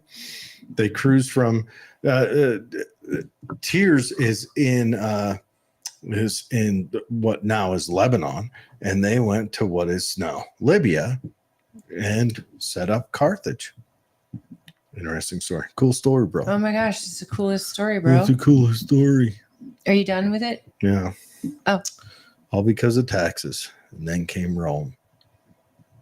That's where you get the saying. In Rome? You make the world a desert and call it peace.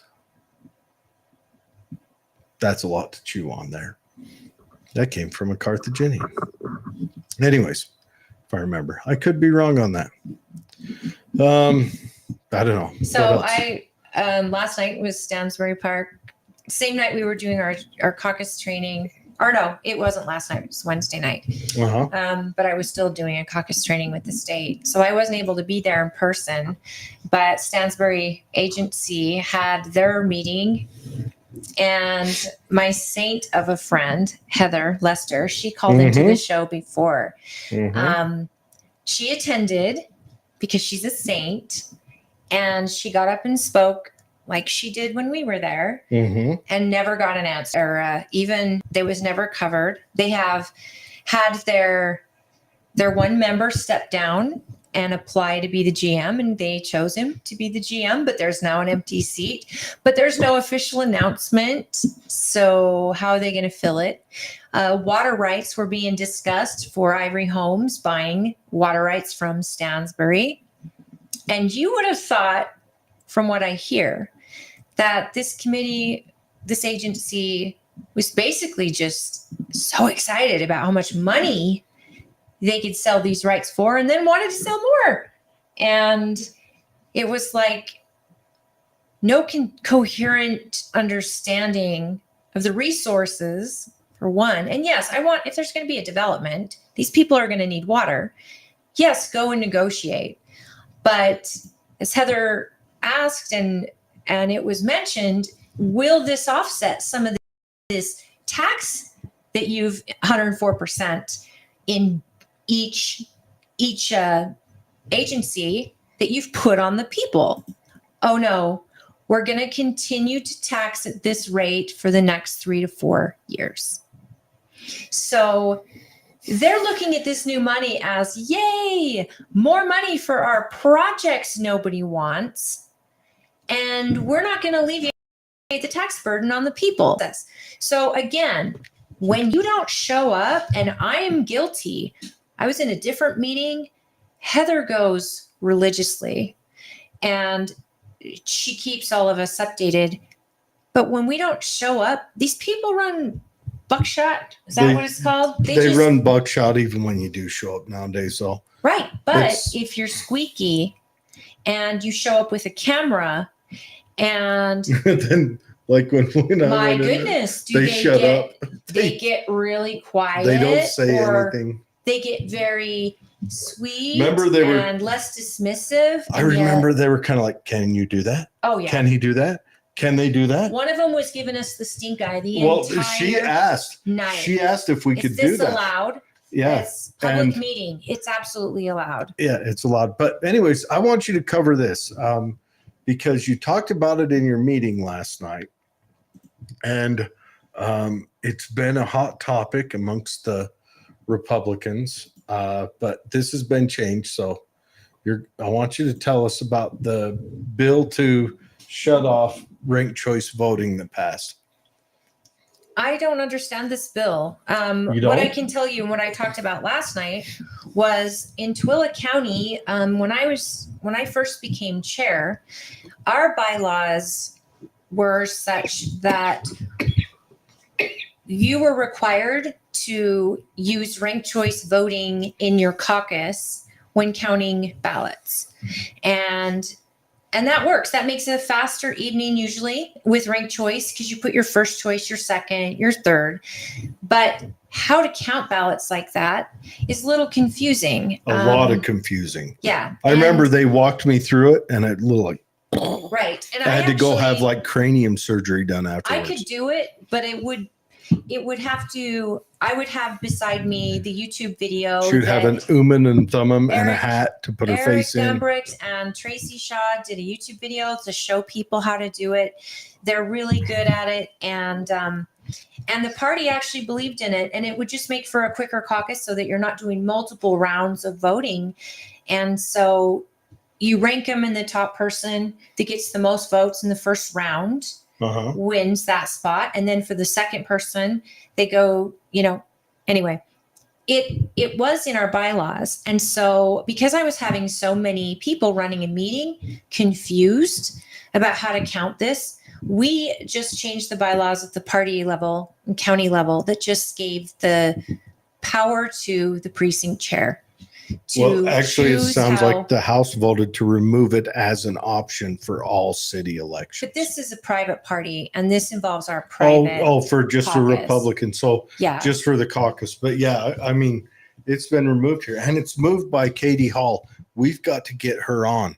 She is a brute. She's been up there massacring the dang ultra left.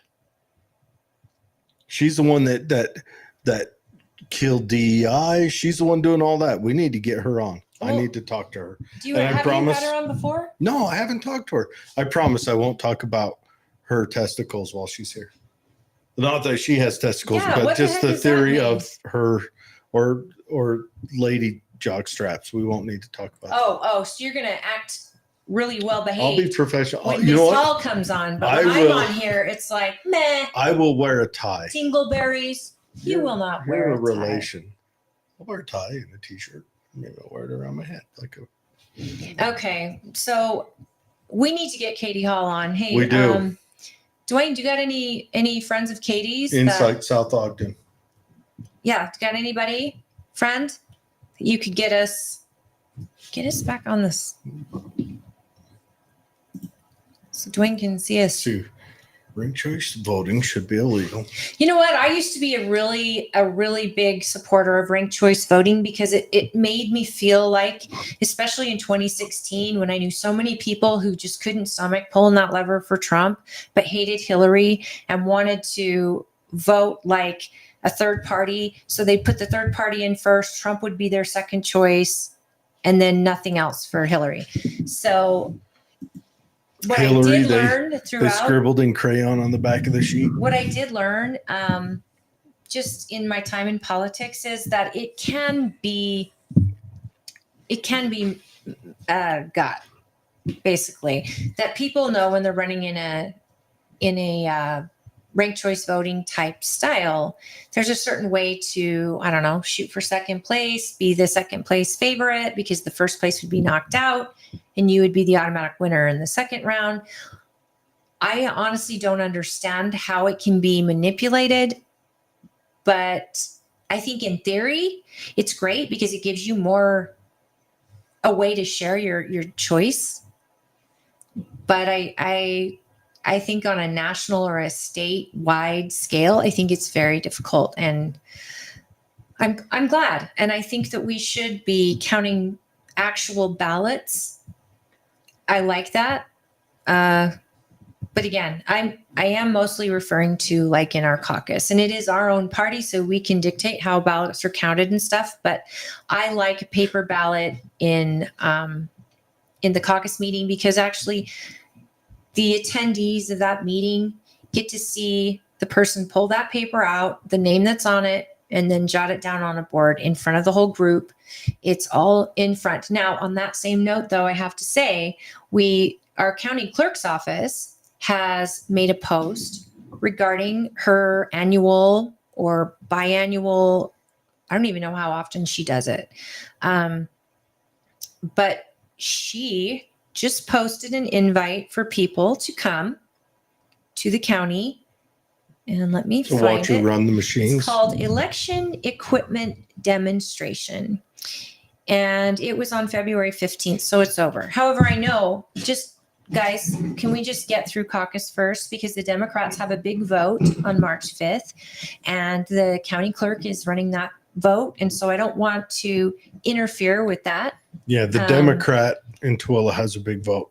Anyway, it's their primary as well. So that's being run through the elections and through the county clerk. But get in touch with her if you have any concerns about how our elections are done. Tracy Shaw, she's outstanding. You can find her on Facebook. Absolute transparency. She is, yeah, and she's the type of person you want as county clerk. I'll bet Tracy Shaw is uncorruptible. Well, she has got she has got a core value system that is amazing. And I have seen her in situations of all kinds. She doesn't budge from her core beliefs, her core values, which is what I wish. I mean, to call her a politician, to me, it feels so foreign. Yeah, she is because not. She's nothing like a politician, but I'll tell you, she is awesome. When she doesn't know something, she will spend as long as it takes to learn it, and not only learn it, but then teach it. And she's got an incredible team in her office, and they're a well-oiled machine. I highly recommend, if you want to go see how your ballot is being counted in this county, go there. And what I have learned as a county chair in these meetings with other county chairs, and I won't name names, but we're very spoiled because a lot of our county chairs, they're not even allowed in the clerk's office, let alone they barely get to watch ballots be counted on election night, which is your right. Every single person in an election has a right to have a ballot watcher, and party chairs should be able to go in and watch ballots because that's a right that you have. And yet not all clerks make that very easy. And they certainly don't open up their office to show the machines working and how the process works. And any one of the amazing women at the county clerk's office are so open and so easy to talk to, and they answer all your questions. So as far as, we had a vote happen at SEC where basically they were calling everyone out to actually go against mail-in voting. And they wanted us to vote yay or nay because and they called it the freedom of election resolution, something like that. And as I was reading through the resolution, I was thinking to myself, if I vote for this, I'm voting against the constituents of this county who voted to go mail-in ballot. Mhm. Now, if I were to say not trust my county clerk, maybe, but I sat in front of a group of people that were also thinking, well, I can't be one who voted against freedom in elections. And I said, just because they call it that, what you are voting against is the mail-in ballots. How did they become mail-in? Because Tooele County was mail-in ballots before the state was. And Stansbury Park was the first to say, we want mail-in ballots. Now, I don't love mail-in. I've always voted in person. I will continue to vote in person. But I know so many people who love it for the convenience. And these are people who are legit. They're not trying to cheat. I mean, they like it. They're elderly. They don't want to go to a location. They like the time to look over the ballot. Well, and there's a lot of it. Mail-in ballots offer a lot of positives, and yes, it does offer some negatives. So, but I don't know. In my position at the SEC, I'm a member of the SEC. It's the governing body for our party. But for me, voting for that would have been me saying, one, my constituents were wrong. We don't want mail. They voted for it, but it's wrong. And two, I don't trust my county clerk. That's what that resolution said to me. So there were people up there filming who voted against this. What about not trusting the machine? Does that compute into my county clerk trusts the machine? Okay. And I trust my county clerk. Now, the machine doesn't go online, and she showed me that it doesn't.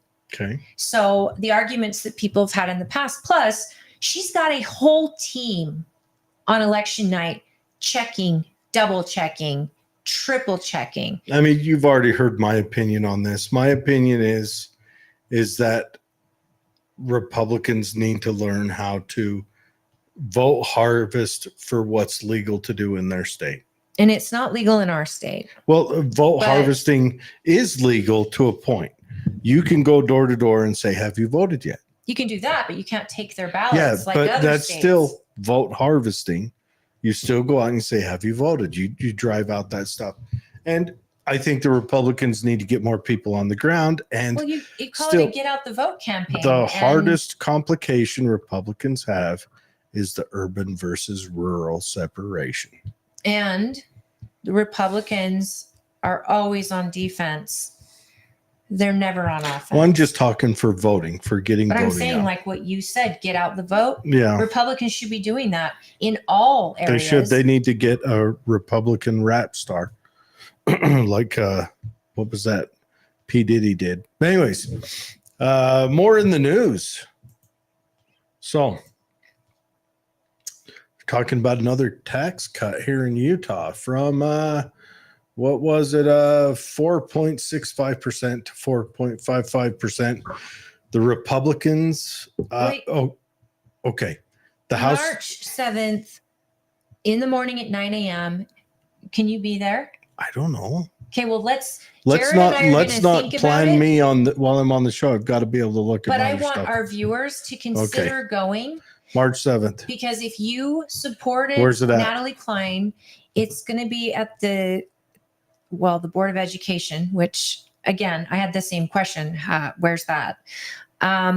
If you or any of our viewers want to go in it's the gates of hell. Support right next to Cerberus of Natalie Klein or against, I don't care. Just show up because it's on 250 East and 5th South. Okay. And so I'll try to put that in the notes. If you want to show up and you are of a strong opinion either way, go there. I think honestly, we don't have a lot of people showing up. The state shouldn't have a board of education. It should only be counties. That's it. You need to keep your education local. But anyways, so the state's looking at maybe giving us tax cuts. The Republicans are mostly supportive of it. The House GOP hasn't taken a position. And of course, the Democrats want to keep your money. Why wouldn't the GOP take a position? Probably because the House. GOP are on different committees that they want to try to pull some of that But I to thought forward we had their a stuff. surplus. Oh, well, surpluses. What does that mean? Governments, I think, should run on. It's seriously, they're just robbing you blind. Seriously, I know. We got to get used to this walking around the world with the government's hand in our pocket, pulling money out all the time. But that's where we are. They just rob you blind. They have since the dawn of time. They will after. Sir, when you die, the government wants some money from you.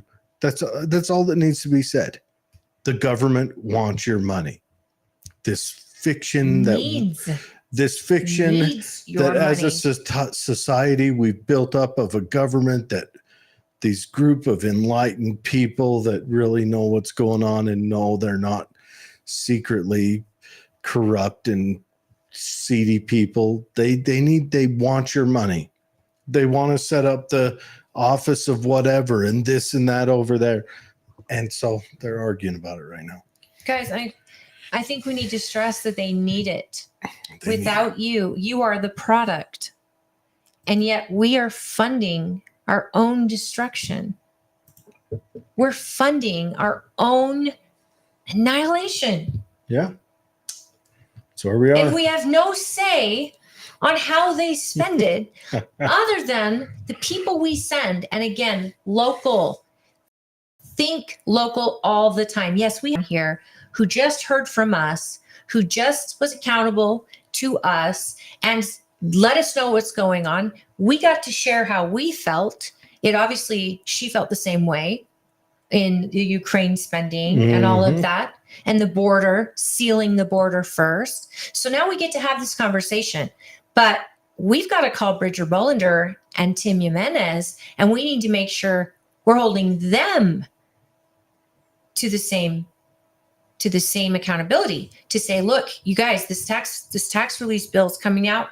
Let us know what's wrong with it, because a lot of times, like she said, there's a part 2 thrown in here or 5 other different things in here that may make it hard for a Republican to go, I can't vote for this. Yes, I want to cut taxes, but you're asking for this, this, and this, and it's an all or nothing deal. So communicate with your legislators, because they are on the state level. They are the line of defense you have where these bills are being done. Regulations are being made. Your rights are being messed around with. Your money is being decided. So, and education, curriculums, where are they getting these from? We've got to show up to board meetings, folks, in your district and at the state. Because I believe it's the State Board of Education that puts curriculum out to all the schools, isn't it? Yeah. They essentially control it. So right now, another thing, and I've got someone sending me some information somewhere in the future on this, but they're looking at building the Bees a new stadium. Of course, the owner of the Bees wants to use public funds to build that. I am opposed to that, unless, of course, it's done as a loan, I guess, which then I'd be okay with it. Which sounds kind of weird because I'm not okay with student loans, but I think that's because student loans are predatory. Unless I would be okay with government student loans if they had a loan officer says, okay, what are you studying? Oh, I want to study, Aboriginal art theory in the 20th century. And no, because you're not going to be able to pay it back. And we don't want to rob all your barista money. But so, of course, the Bees are getting a new stadium. And, of course, the owner of the Bees and the team, or whatever you call it, they're going to come and try to force the city and the state to aid in paying for that. Aid? Isn't every stadium pretty much paid for by government, aka citizens of that area? Just an awful corruption.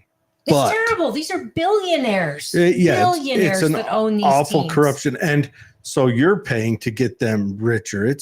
It honestly, it's just a molesting you from the top. But if they do that, the word is that the Oakland A's, who are getting a stadium built by the poor people of Oakland, after they just lose that fantastic team that my co-host here seems to like for some Till the day odd I die. reason. Raider Anyways, Nation. so the Oakland A's may come and do their Major League Baseball from the B Stadium, which makes me wonder, is the B Stadium big enough to host that? I don't think so. Do you? I don't know. They may add on to the B Professional Stadium, team? but I don't know. Of course, it is the Oakland A's. Wait, though. But just think about the details of that. Where would they add on? That's pretty much just on the wings. Only in that square. They There's would nowhere to expand. they would add on in the wings. And granted, the B's doesn't always fill up. It rarely ever fills up. And it does have extra space on the wings to fill up some more. But you know what? It's affordable to go to a B's game. It probably was affordable to go to the B's game, but it won't be if they have to build a new stadium. After the city builds a new stadium for that rich guy, the rich guy's going to want to charge more money because he has better amenities. So here's the community who gets taxed to pay for a great big stadium, and then the locals, they all pay for it. Like I'm thinking of Las Vegas, getting the Raiders. I think it's amazing. It's a great idea to have a pro team in Vegas. They can play year round. There's no issues of weather, and it's a fun city. People come in and travel. But what's happened is the tickets are so expensive. Locals and Raider fans like myself who live 6 hours away, who would definitely go there and see games. Hell, I would be a season ticket owner, and I even applied to be. You had to pay $100 to get on the list. When I found out what they were charging for season passes, what were they charging? Oh, I think for 4 seats, it would be $20,000 a year. Whew. You tell me what Las Vegas local, let alone maybe Utah locals, that would travel there. But who can afford that? It's not about that. You know who bought all the seats? Casinos. Oh, for sure. Casinos for and sure. Great big sponsors so that they can either sell the tickets, give them away to their whales. So here's a city that is paid for the most beautiful stadium in the NFL, the newest with the latest and greatest. And they can't even go see their own team play. Yep. And that makes me sad because I used to go to jazz games. My husband and I used to have a great time going to jazz games. They've even kind of gotten out of hand, haven't they? They've gotten so expensive that, and it just makes it, it's then like you have to park. Maybe twice a season you'll go now. No, I don't even go ever. I mean, it's just gotten so expensive. If I pay all that money, chances are I'm going to get a seat that is so far back. I'm watching the Jumbotron anyway. Why not watch it at home? Yeah. When you're watching a game on a Jumbotron or a concert on a Jumbotron, I don't know, maybe it's our age where I'm just like, it doesn't even sound good to the mics don't work so good anymore. But when you're that far away, I gotta pause it for the potty break. Money, it just feels like you're not getting the great experience.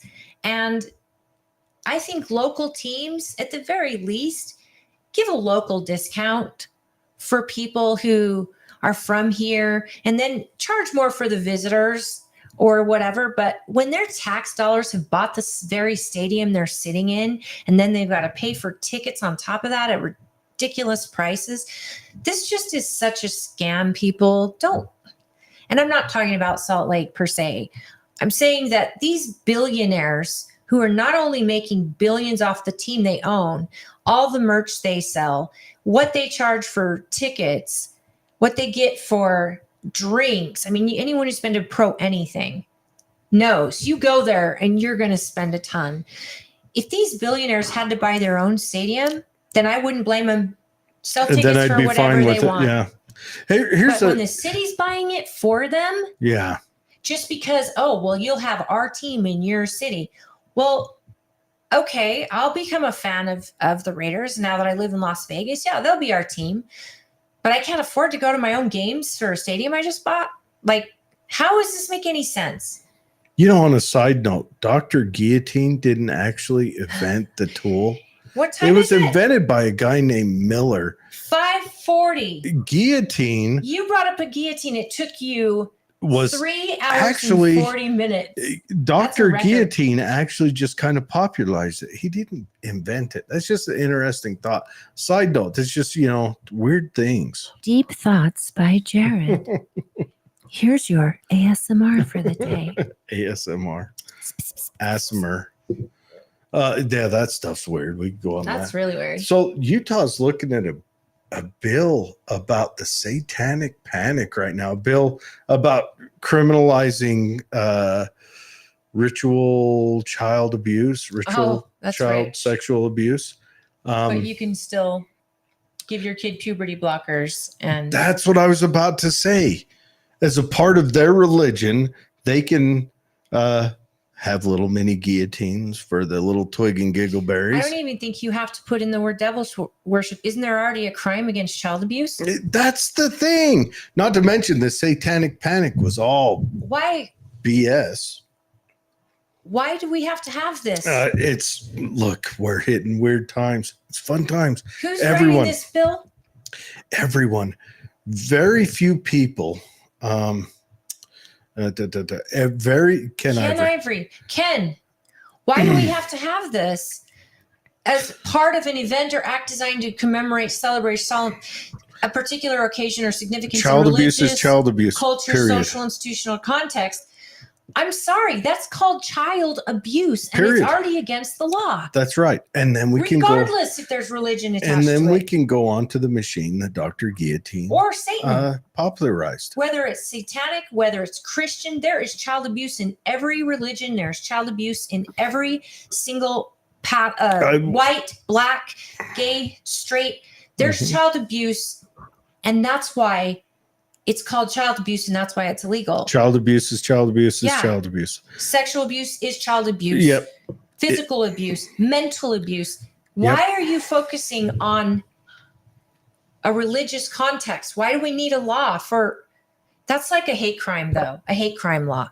A crime is hate. It's just stupid. But anyways, yeah, the satanic panic of the 80s. Okay, what's the difference going to be?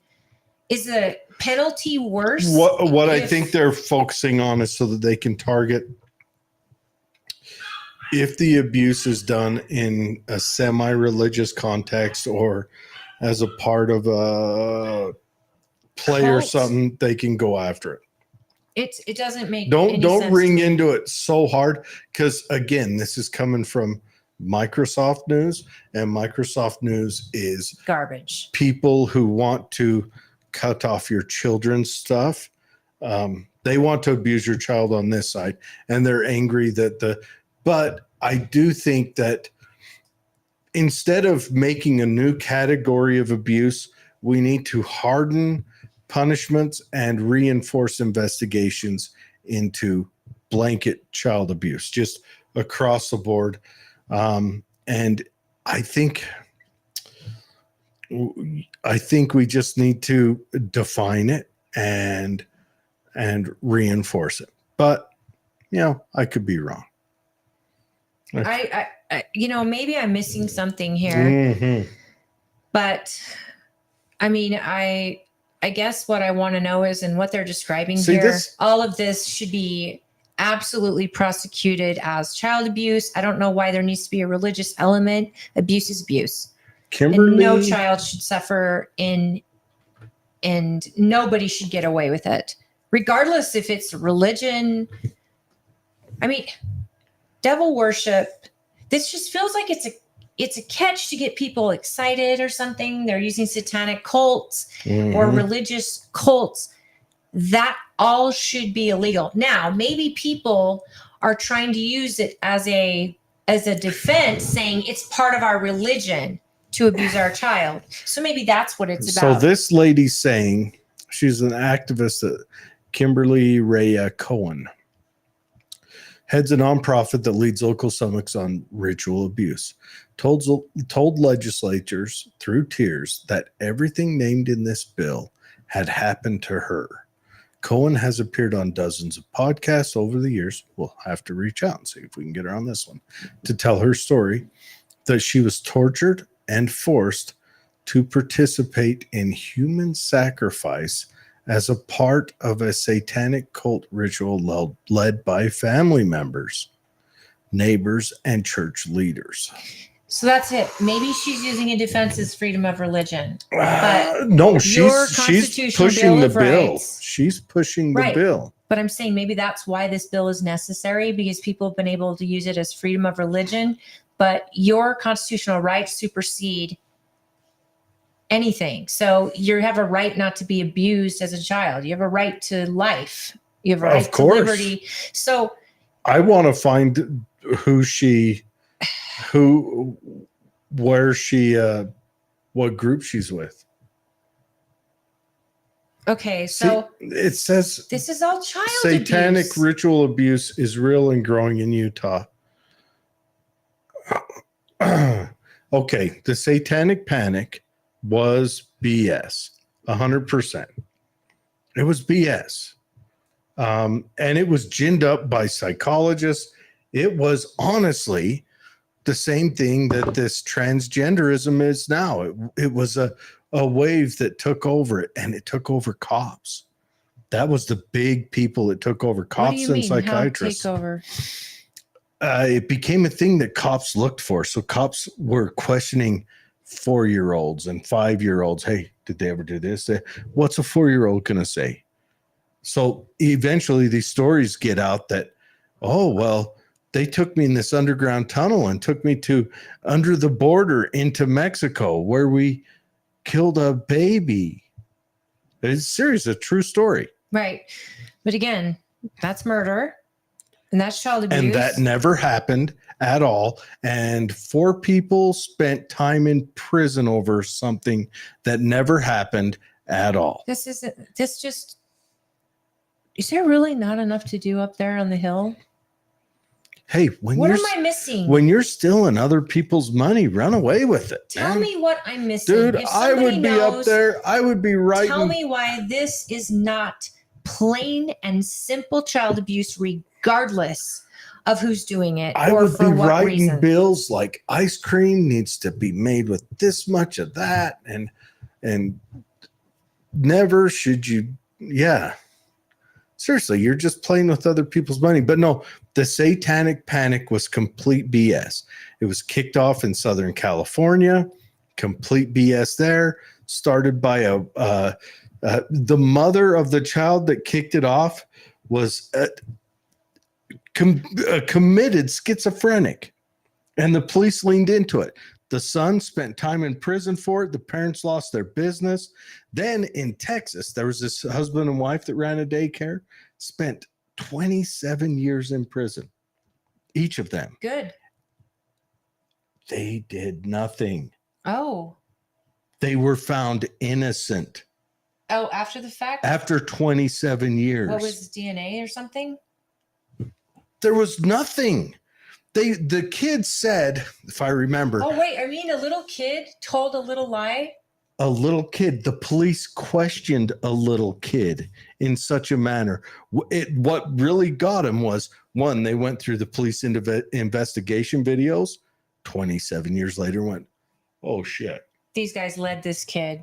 The cops, but the cops were actually believing it was happened. The kid was saying that these two You're supposed to daycare believe owners, victims. these two daycare owners were taking them on airplanes to somewhere else where they would kill a baby and eat it. The kid was, I think, 5. Yeah. So No, that's what I'm worried we're going to lean into. 20, I think it was 27 years in prison, each of them. And that's a husband where and you wife can't face your accuser. that were completely innocent. Did the kid grow up and recant? A 5-year-old can't recant. A 5-year-old, Well, when he's 20, he can go, you know a what? That 5-year-old, didn't a happen. 20-year-old doesn't remember 5. Sorry. Wow. Okay, I thought you were talking about No, this was all satanic legit. panic was BS. All of it. Look, We're building into it again as we watch the society burn, guys. Oh, this is a good time. So I would suggest when selecting your MREs, now, hear me out. It's going to sound weird coming from me.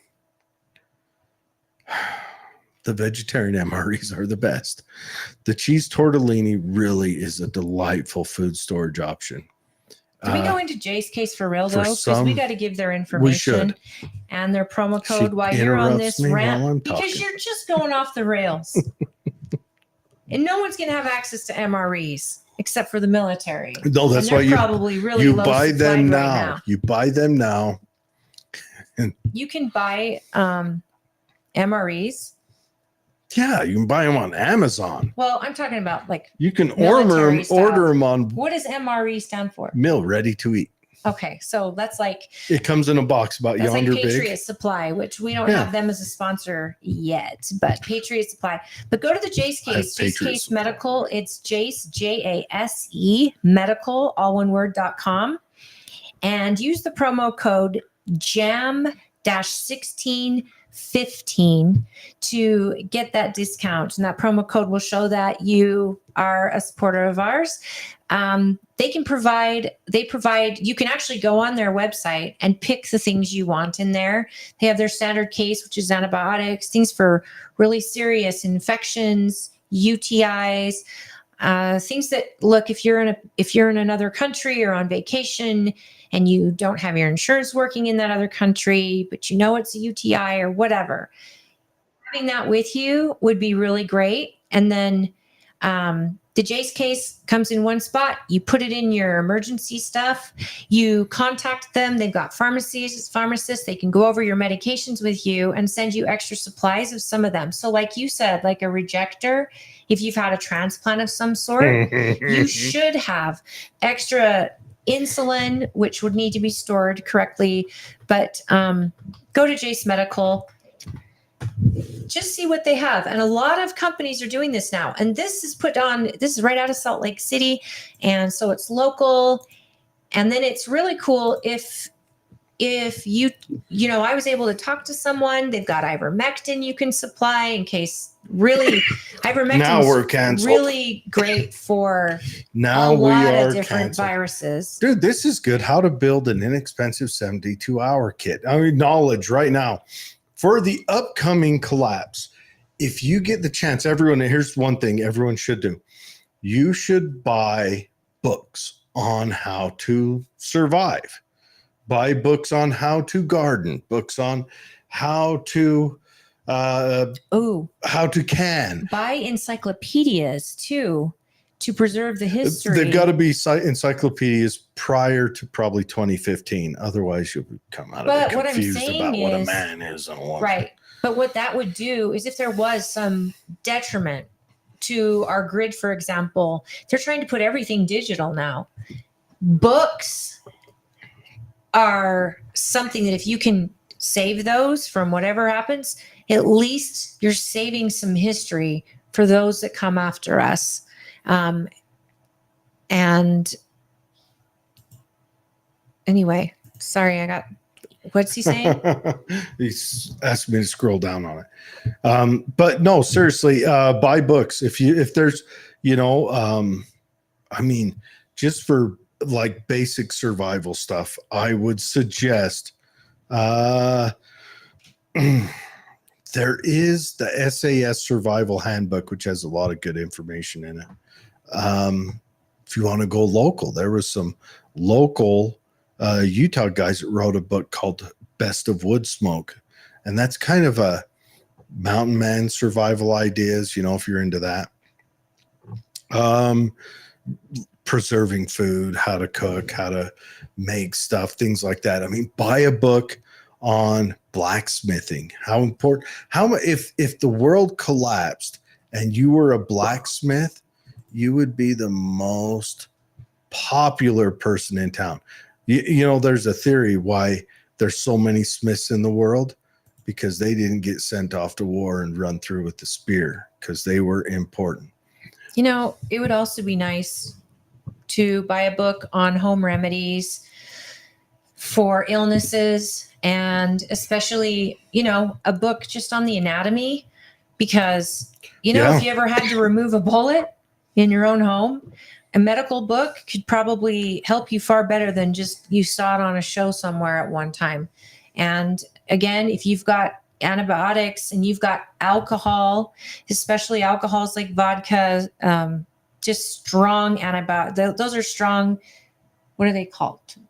Sanitizers? Sterilizers. Alcohol can be used as a sterilizer just as well as, to somebody in pain to drink it. So in case you did have to remove a bullet. I mean, this sounds insane, like put a stick in your mouth, but it doesn't feel like it's insane to talk about this now. Buy a book on distilling water. How important will that be if something happens? Well, you get water, you preserving distill it to drink it. That distilled water is the safest way to get water into your body. And to collect it, like how to build something that'll collect rainwater for you. Yeah. Your Disinfecting. mother said disinfecting. Your mother also said, you, Mom. Gift that keeps on giving. My military son gave me a case of MREs for one Mother's Day. Yeah, I used to bring a case home for my father. I was a good scrounger when I was in, and I'd make deals with our supply guy, and I'd get a case for my dad and take them home. But MREs are good to have around. They last for a long time. You generally get easy 15 years out of a case of MREs, but don't shirk away from the vegetarian ones. This is me telling you, I am a consumer of meat, but vegetarian MREs are the best MREs. They are delightful. We're coming up. We got 3 minutes left. What do you want to say? Close it out, Holly.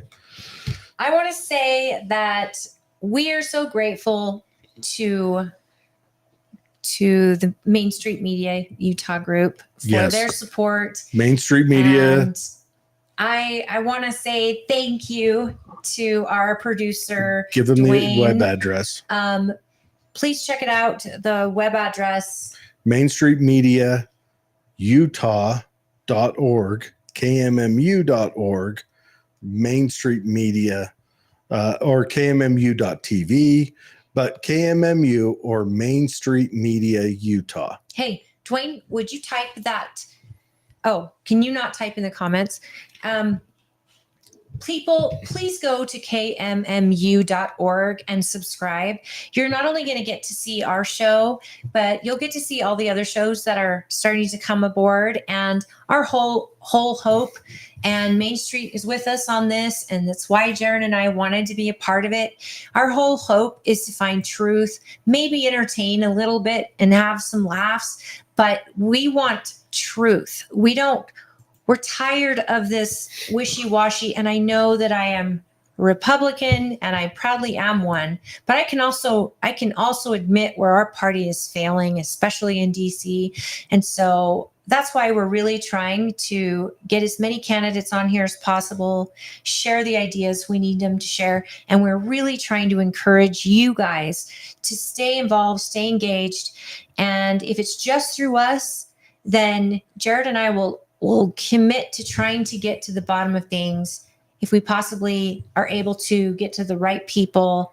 And we hope you'll subscribe. If you're on YouTube, like and subscribe, get the notification button so that our show pops up. Rumble, BitChute, listen to us in your car on our podcatchers. And we promise to get better content and to create better content, but we need more of you to join us, support us, and help us help Media Group grow. So support KMMU. If it grows, it'll only make every show on here better. It'll make ours better. Eventually, one day, you won't have a moron named Jared running the computer and stuff. He'll just sit here and talk smack. And your mom has a question right there. It says, Jared, how's your grandma doing? Want to go visit? Yes, I do. Let's plan something. She would love to see you again as well. That was a good time to go down there and visit. Everyone, that's the show tonight. It was funny. It was Celeste is fantastic. She really was. She's a great guest. I've always enjoyed talking to her. She's so down to earth, and she's a real listener. And I think we're lucky. We are lucky. Dwayne says you'll always have a place here, Jared, as long as you don't talk about twigs and giggleberries. Thank you. What about me though? Do I always have a place? Can I say wedding tackle? You can say that might be offensive to somebody. Wedding tackle? You're implying wedding is necessary. I don't know why. I think it's hilarious, but in this day and age, who knows what you're going to say to get you in trouble? And you have an even bigger place, Holly. Anyways, you guys have a good night, and we will be back on I love you, next Mom. Friday. Thanks for tuning in, everybody. Next Friday. Who do we got next Friday? I don't know. I know we've got people. I don't have the list in front of me. We have Sylvia. Yeah, Chris. Sylvia. She's running for governor. Yes. And then we also have. You said another. What? We also have, give me 1 second. I want to give you times. Sylvia is going to be on at. Thank you, Sherry. Okay, so we have Trent Christensen. He's running for the Utah Attorney General. Mm-hmm. He will be on the 1st at 3 p.m. Mm-hmm. And I believe we have Sylvia Fisk at 2. Yeah, I think at 2. Is that right? Let me confirm before we let people go. Yeah. And she's running for governor candidate. Yes. Yep. She's on at 4:30. Okay. 4:30. All right. That's cool. So you guys tune in. We got a on governor candidate and we've got an he's on AG at 3, candidate. so that means I'll have to go off the hedge early in the show and then try to bring it back in. And we'll talk about news. I think I had us booked at 2 because we need to go over news and all of that and get prepared. And I also want to get some people online that can comment and engage. And then I may try to I know the Stansbury Park thing gets people pretty annoyed. They get bored if they're not from there. But people trust me, just like with Mr. Peacock last week. Can we do Stansbury Park and caucus? What's happening in Summit County, for example, with the developer? That's happening around the country. What's happening in Stansbury Park at the agency? That's happening all over the place at the school board. It's happening. It's unchecked agencies or boards where no public input's involved and they're running rogue. And we really, I'm going to try to get Heather to come on the show because she's been in those meetings. She sat through them. It's like a clown show that if it wasn't my money they were spending, it would be laughable. But it's serious. And if it's not me this week, it's going to be you next week. Or some of you are dealing with it right now in your local municipalities. And so we want to educate people. We also want to learn, because once we learn how to make a change, we're winning. And right now, everything we're doing now is to try to make a change in our own little area. But we're ready to branch out. I mean, we got AG candidates, governor candidates, Congress candidates. Dave says we need to get our Democrats on. Holly's been reaching out to them for some reason. They don't talk to her. Yeah. I promise I will be very We will nice get the and respectful. Democrats on. We've had right now we've had a relatively hard time reaching out to people and finding the numbers. You guys. It is the busiest time on the planet for candidates right now. And Holly is stretched super thin with the my gosh. Republican Party. You just said I'm thin. That is so nice. I'll live on that compliment all week. With the Republican side, yes, we do have Lincoln Day dinner happening tomorrow night. Yeah, Lincoln Day's tomorrow. We just did a caucus training last night. Oh, caucus training. Week to caucus. The caucus training was so exciting. I can't even tell you. I mean, it was so exciting. You learned so much, fantastic. I'm telling you, and no, my bum did not fall asleep on those elementary school bleachers. If you were to go to a caucus, which you wouldn't probably, but if you were, you'd be able to run a meeting. You learned all that last night. Oh, what? You'd You be mean amazing. as I You would be amazing at running a meeting, even though you're I not was catching political. flies. I was catching flies. So Actually, no, it wasn't that bad. You do a good meeting, and that guy you had there with you. he's You really did all great. right. And you guys, if you know a candidate that you want us to get in touch with, or hey, you have a And- Democrat or Republican, and Yeah, you feel might free. have a connection to them, talk about the show. We promise to be nice. We also promise to listen, Mhm. as long as they promise to be nice and to listen. If we can share I'll ideas, still ask them the questions. yeah, we're still going to talk, but there's no need to be.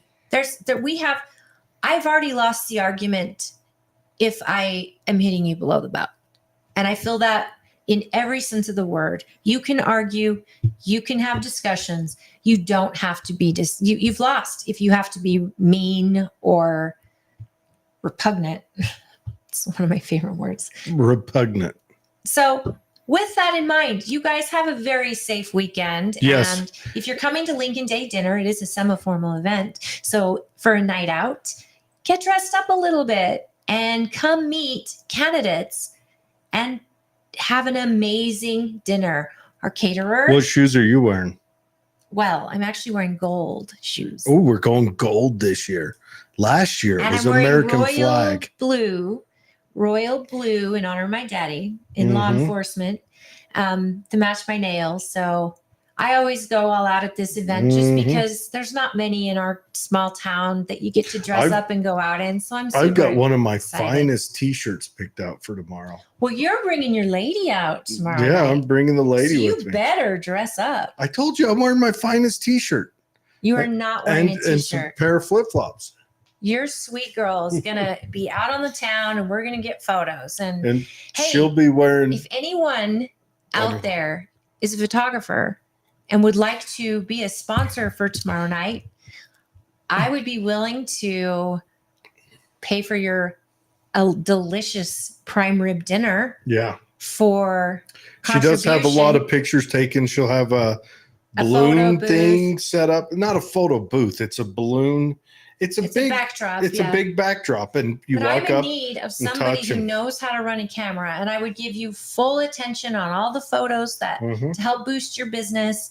If you don't believe in our party, that's fine. Just we're looking to see what your skills are, talents, and though this is a fundraiser, I would be happy to provide dinner. So if any of you know how to be a photographer, and have Come your own on down. camera, please Reach- come down. I Yeah. would love it. Dig up Holly. I don't know if you want to give out your phone number, but you can find Oh, no, her on just comment on this post or message find her on our- Facebook or or Twilla message- County Republican Party. or send Throw on there. a message to the political head trauma. Don't Yeah, we have a message say- button?